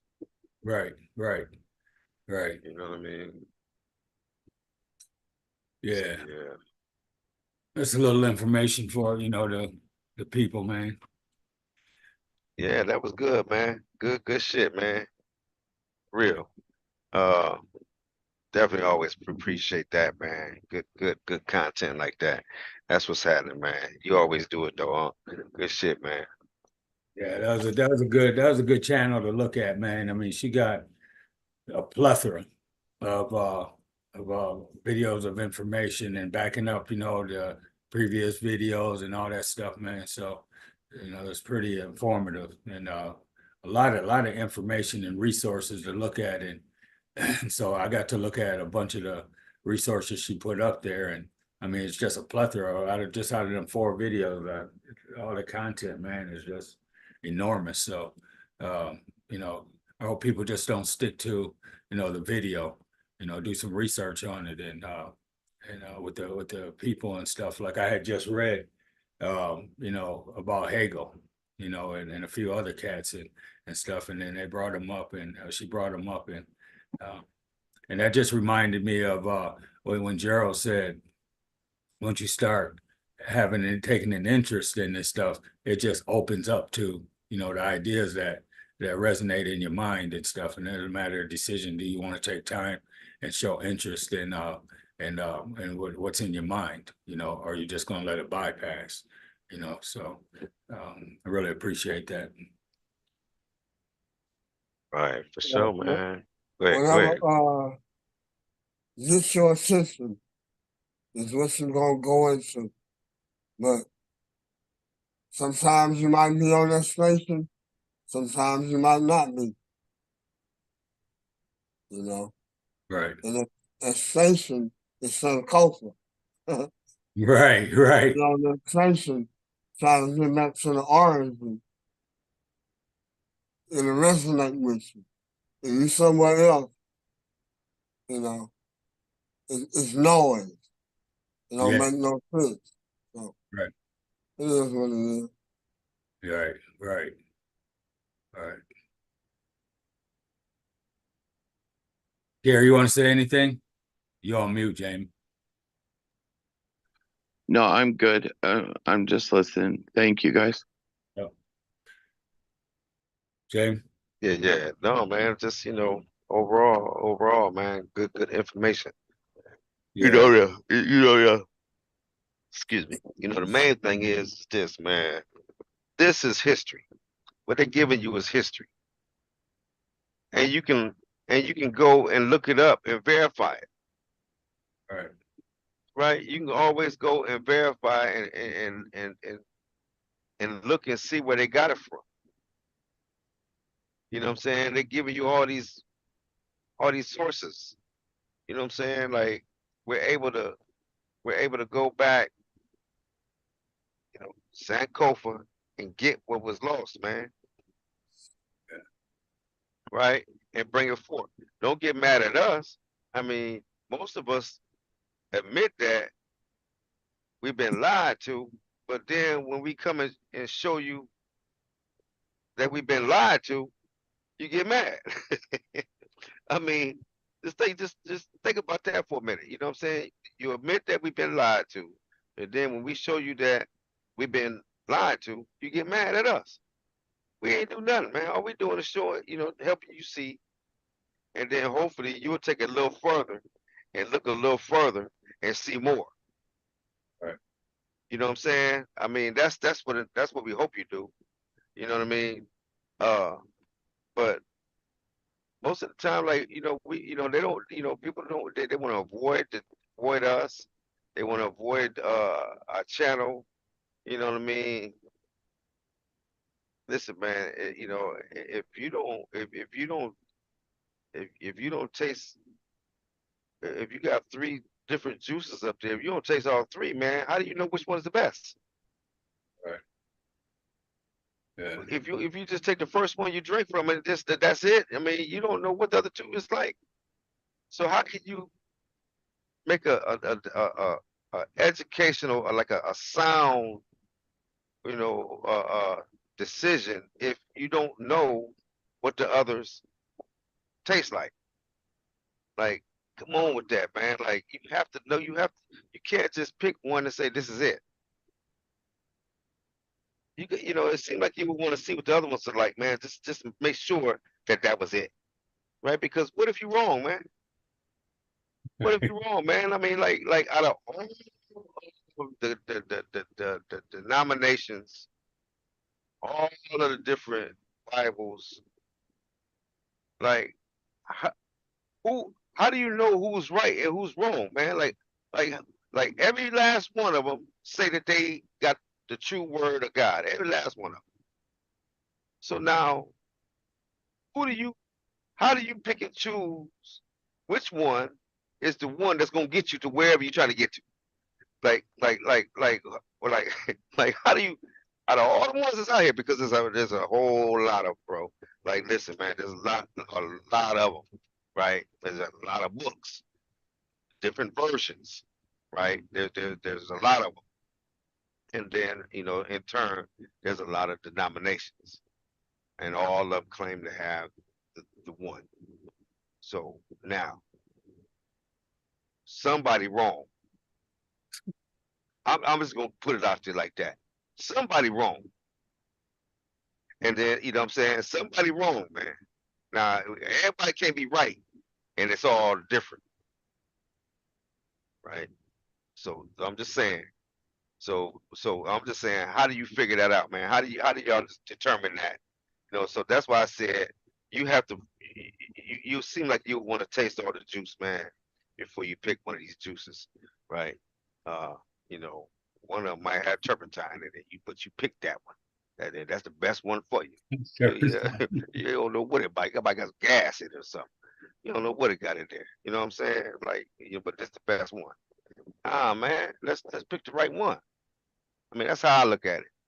Maybe, but like I said, man, if you Baptist, how you know, how you know you right?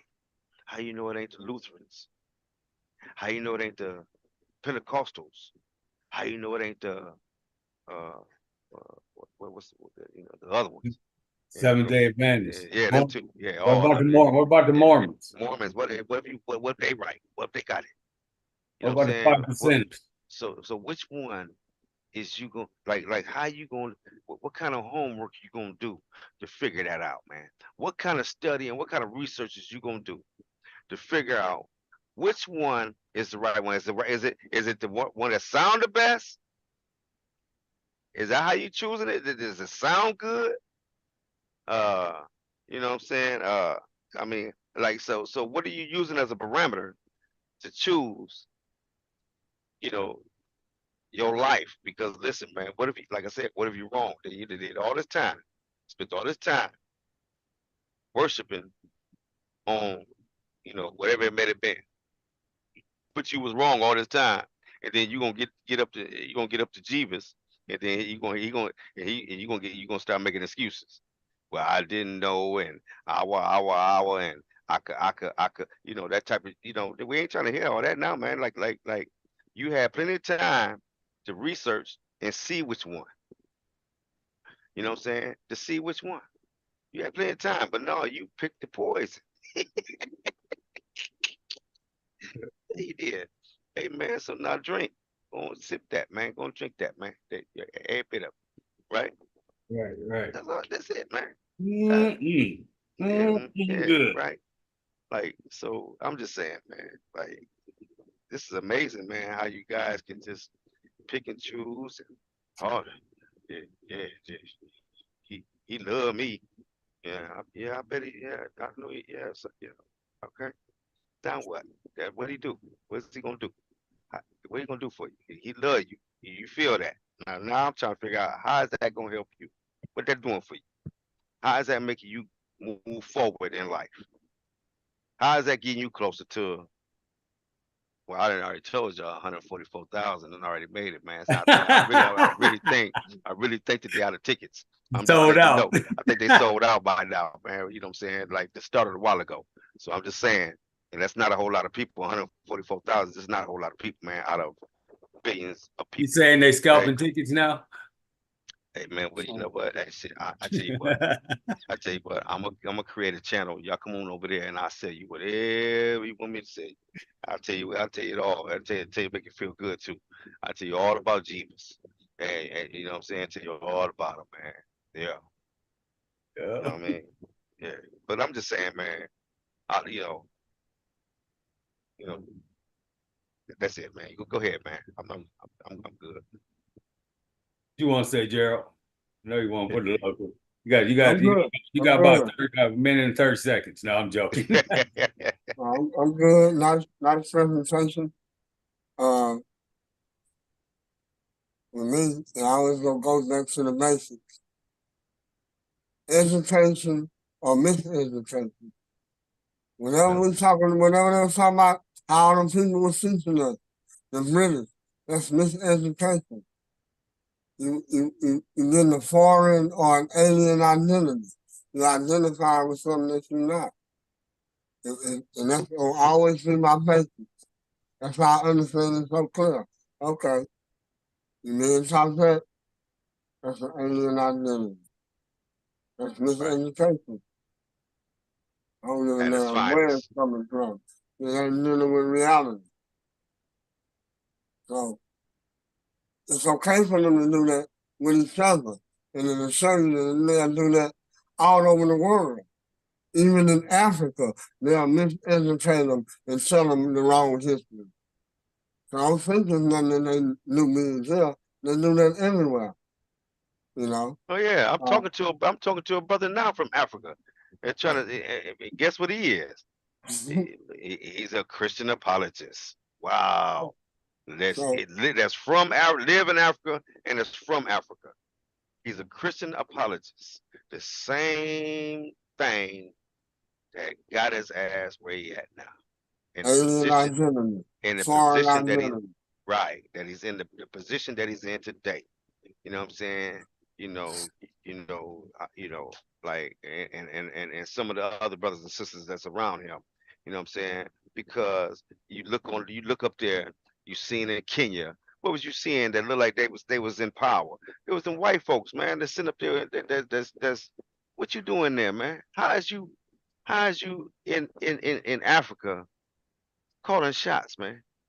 Like you know what I'm saying? Like, nah, man. Like, nah, man. And they accept that. That's cool.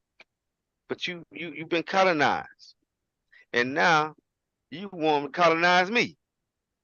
You want to help them. You working with them to get to me now.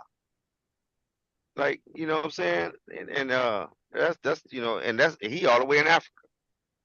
And Right. that's bad, man. That's bad because he's asking me questions about Africa.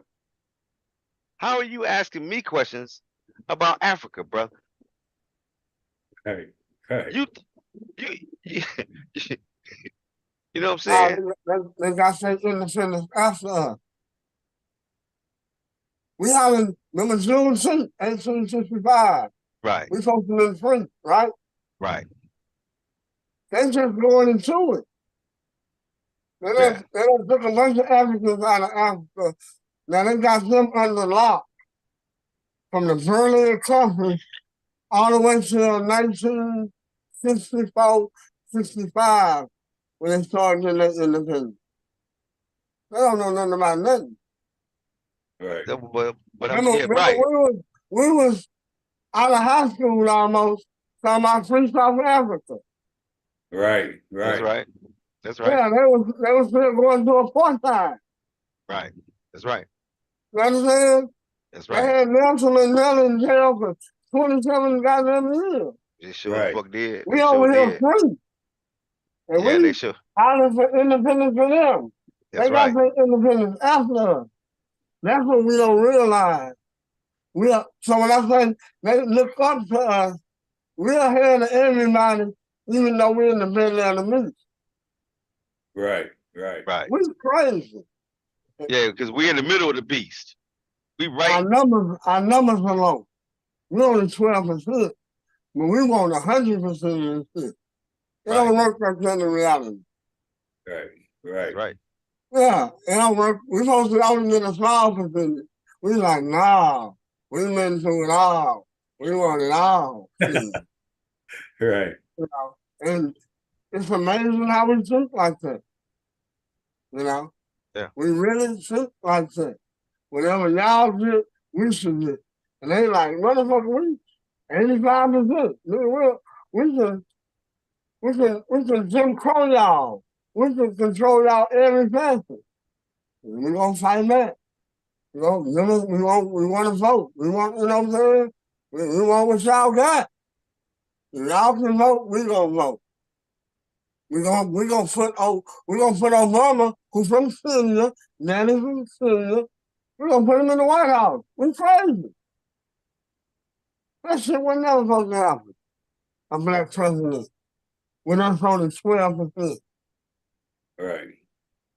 But you can't get it out of our mind now that we can't do nothing. And that's the resilience of us and all the shit that we went through. But like I I, said, But, wa- man. I was. well, I was like that about you. by African took man out.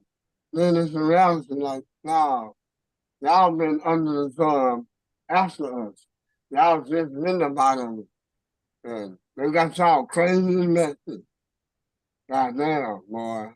Now y'all crazy. Go ahead. Go ahead. No, you go ahead.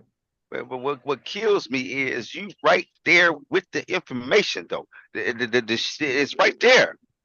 It's right there, man. Like you, but you know what I'm saying. And I understand that generation after generation, but you can't. I don't see you being able to lose it, and you living right there where it originated. We Like gotta help them. We gotta help them for Geop.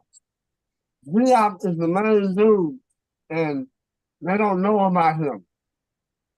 Once they know about him, it's gonna change everything. We know about Geop through John Henry Clark. That's why we smarter than everybody. But he from right there, singly. He's from Senegal. They still gonna shut the name down. He's from Senegal. I mean, like, how do you write? What's that? What's that? That's West. Well, I don't West think Africa. I still don't think that they really got the freedom to study, and stuff like that, and the freedom. They ain't free from them shackles, man. That's what I think, man. And even though it's right there, man, back in areas was pumping game, man. Hey, we gonna cut your goddamn head off, man, if you don't get the fuck out of town. All right. Well, the Zeus is just slave, right? I hear what you're saying, though, Jamie. I'm just thinking that they ain't free enough, and they caught up on the Western philosophy and shit like that, man. So they sick as fuck. We sick as fuck over here, right? And this is just a damn mess, man. Well, the Zeus is just slave. I'm not saying that's the answer. I'm just saying that's my thought. The Zeus is just slave, right? Right. Yeah. They would not let him see in his own country. Listen to what we're saying. Yeah. He has to go everywhere else. Now you ain't teaching that shit here. Yeah, he said you can't teach it no more, man. And you can't lecture. So he had to move to Binghamton, New York. But that was part of the colonization. That was part of it. That's part of the colonization where you don't allow the information to come in. Right. You don't allow it to come in. But what I'm saying is even more so. This is what y'all saying. This is what's happening in Africa. And he kind of got it slipped a little bit in this thing. But we way past that. Y'all know what I'm saying? We way past that. And they're doing that to each other in Africa with education. You probably, we know about that because you played it. We know about him more than they know about him. You understand? But you had the white boy. You had the white boy that was the head of the education department. I mean, you damn sure out of there on the information. They don't even know about him. It locked down like that.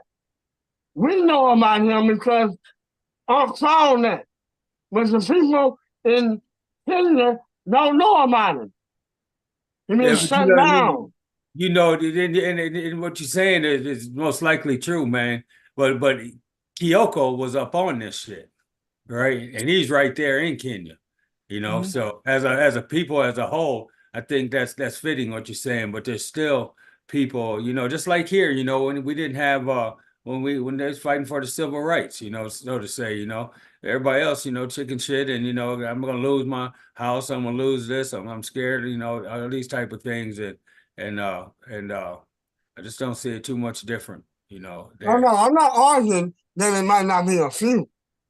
I know you're not. I know you're not arguing. Like Jamie, it's like they're in Africa, so we think there should be way more of them because they're in Africa. Right, exactly. What else y'all got to do? And I don't got them. Yeah, and I know better than you think. I know better than you thinking that there ain't nobody. Yeah, I know better than that. But even him, he was in the gym. You ain't gonna find many like him, I say. Yeah. Yeah, he wasn't no regular. Right. That's why I was impressed with him. That dude Right. was different. Yeah. No doubt. Yeah, Way But you different. that's know, all I'm saying. well, the homie is not too far from Ghana, and you see what kind of information Ghana got going through there. Yeah. Ghana, they talking about Kemetic science over there. Right. A lot of them talking about Kemet over there. A You know what I'm lot of us saying? go over there and then talk about it too. And so You know what I'm saying? It's the brother. You know, there's a lot of people over there, man. That's in Ghana, man. That's teaching Kemetic thought. where's the brother that we posting on ours from? He's from Ghana. He from Ghana. He's from Yeah, Ghana. he from Yeah. Ghana. Yeah, he's from Ghana. Yeah, Yeah, and he way up on it. yeah. He be putting it out there. Right. Yeah. But yeah, man. I'm Yeah, just yeah. saying, man. I got the African dude, man. It just seems to me, you know, he's, you know, but you know, I see what it is. You know, colonization is cold, man. Uh, you know, when you can, you know, disorganize and disrupt your a people, man, like that, and to in the you know, and it just changed their whole culture. You know, their whole culture has changed due to the colonization, man, to the point where, you know what I'm saying, it's hard, you know, it would be hard for them to keep their culture. You know what I'm saying? Because, you know, just like in the Native American you know, in that realm, right? A lot of the elders is the ones that hold on to the language and the history. And then, you know, when they die, if it ain't passed on, then you lose it. You lose, then, you know, uh, and it's the same way with them, man. You know, they lost, you know, they losing a lot of their culture, man. You know, and it's just sad how deep that shit, how deep that shit is, man. Like Man, it's listen, I was in the store, man. I was in the store. I told you about this. I was in the store, man, and I was, these two African ladies, man. These two elderly African ladies was in there, and I asked them, I asked them about come you don't do you study your culture and your spiritual system, the mystery spiritual system of the Nile Valley, and they said no, we Christians, and then I asked them why, and then she gave me that look, and I was like, fuck that, I ain't going no further than that because you might put something on me. I ain't joking. That was my. It was the vibe, man. It was the vibe. Not just saying it was a negative vibe or whatever. I'm just saying I ain't fucking with that right there. There would have probably been some dudes, man. I'd probably dug in deeper, but no, I ain't doing that. yeah, man. I mean, it's just hey, it is what it is, man. If they ain't Christian, they're gonna be Muslim. You know what I'm Right. saying? So I mean, that's just how it is, man, over there. You know Yeah. what I mean? But you know, and that's why I said I got this brother. He from Africa, and I'm showing him, and he asked me questions about Africa. Yeah. Yeah. You know, but he's supposed to be a researcher. You know, at least he studied the Bible. Right. Right. Well, I like about Kyoko, man, because he was a pastor for a little bit, man, but and then he had, broke all the way from that. And then I had seen a video with him and I called him and asked him, I said, "You back in the church, man?" And he said, "No, man, I ain't doing that, no, that was years ago and stuff." So Kyoko is just different, man, and uh I miss that brother, man. Yeah, man. He was but I tell you what, he would give you the real political information. Yeah. You know what I'm saying? He would give you the rundown on how what's really popping off. You know what Yeah. I'm saying? And why. He ain't gonna shit it. He ain't sugarcoat it. You know, he ain't do none of that. He gave you what was going on, man. And this is how, this is how Sankofa be staying ahead of the game, y'all. You know what And I'm he was saying? so patient too, man. He just let us talk, man, and he come dropping thunder, right? Yeah, man. Yeah, he was real informative when it came to Kenya and their position and their culture, man. Their position in the political world and their culture. He had a he knew he fed us a lot, man. You know, uh, yeah, man, that's crazy. Yeah, I got to get out of here in a minute, but Okay. we knew a lot about political figures and time I engaged with them, Yes, you he know, did. and it gave me a perspective on different heroes that we glorified over here, and I wasn't in his perspective, and he hit me up with the truth on that. So Yeah. that's what impressed me about him, you know. He has a beautiful spirit, you know what I'm saying? And as I say, the last time we talked to him, I don't know if he knew how bad it was, but he was smooth with it. He was Yeah, he comfortable. Yeah. was. Yeah, he was. When he was proud of me, I was like, huh? And he Yeah. was just like, you know, he had no fear, you know. So, like I said, beautiful spirit, beautiful mind. I was happy to have met him, happy he was more. But I say, you know, uh, and I know he made Kenya, as a Kenyan resident, he made some proud, you know. Yeah. So, going up. Yeah. He got a wife and 2 kids, man. I wanted to wish we could Also, we could connect with him, man. Yeah, man. Yeah, big ups to the fam, no doubt. Yeah, I really wish we could connect with him, man. Yeah. For Yeah. Hey, real. Kings, I'm gonna get off, but it was good to see all of you, and good to see you, Gerald. Good to see you, Jamie, and of course, it's always good to see Lo. For And sure. all right, love you guys. All right, All Queen. right. Yeah, yeah, we'll get my up out of here man, too. I caught a call, my man. Yeah, yeah, we good, man. We good. I'm gonna get up out of here too, man. Yeah, it's that time, man. I gotta go and mess around trying to find. I think I'm gonna go ahead and get ready to get something to eat, man. Yeah, yeah, yeah. Hey, Daryl, keep taking care of yourself, King, man. I really. Yeah, man. Y'all be easy, man. Hey, family, listen. All I'm gonna say is this. Check us out. Now it's the first Sunday of every month, man. So it ain't gonna be this Sunday, right? It'll be next I Sunday, right? I mean, think it's not next. this Sunday, but next Sunday. Let me So see. we got a couple of weeks, I think. Let me make sure. Okay.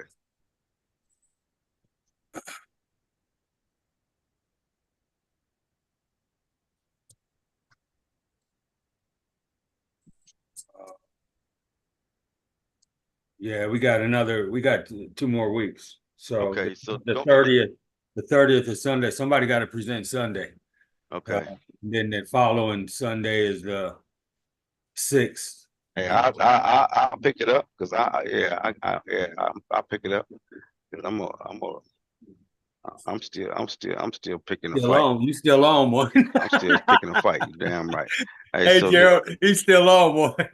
Yeah, yeah. everybody is.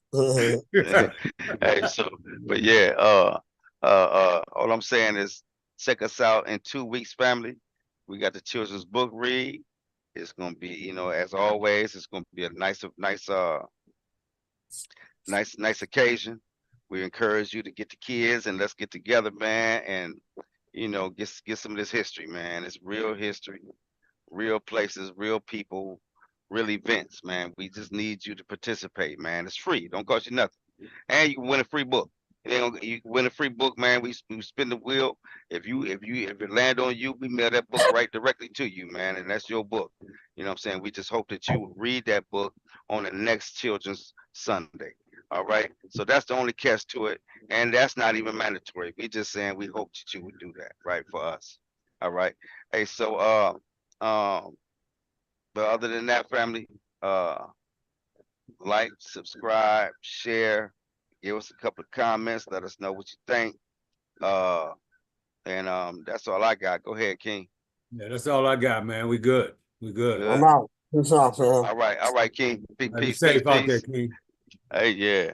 Hey, so yeah, hey, thanks for joining us, man. Like I said, you know, like, subscribe, share, give us a couple of comments, let us know what you think. We're always open for scrutiny, man. Come on in and let us know what's happening. We ain't running from nobody at no time. Come on in, bring a friend, and you know what I'm saying. And we'll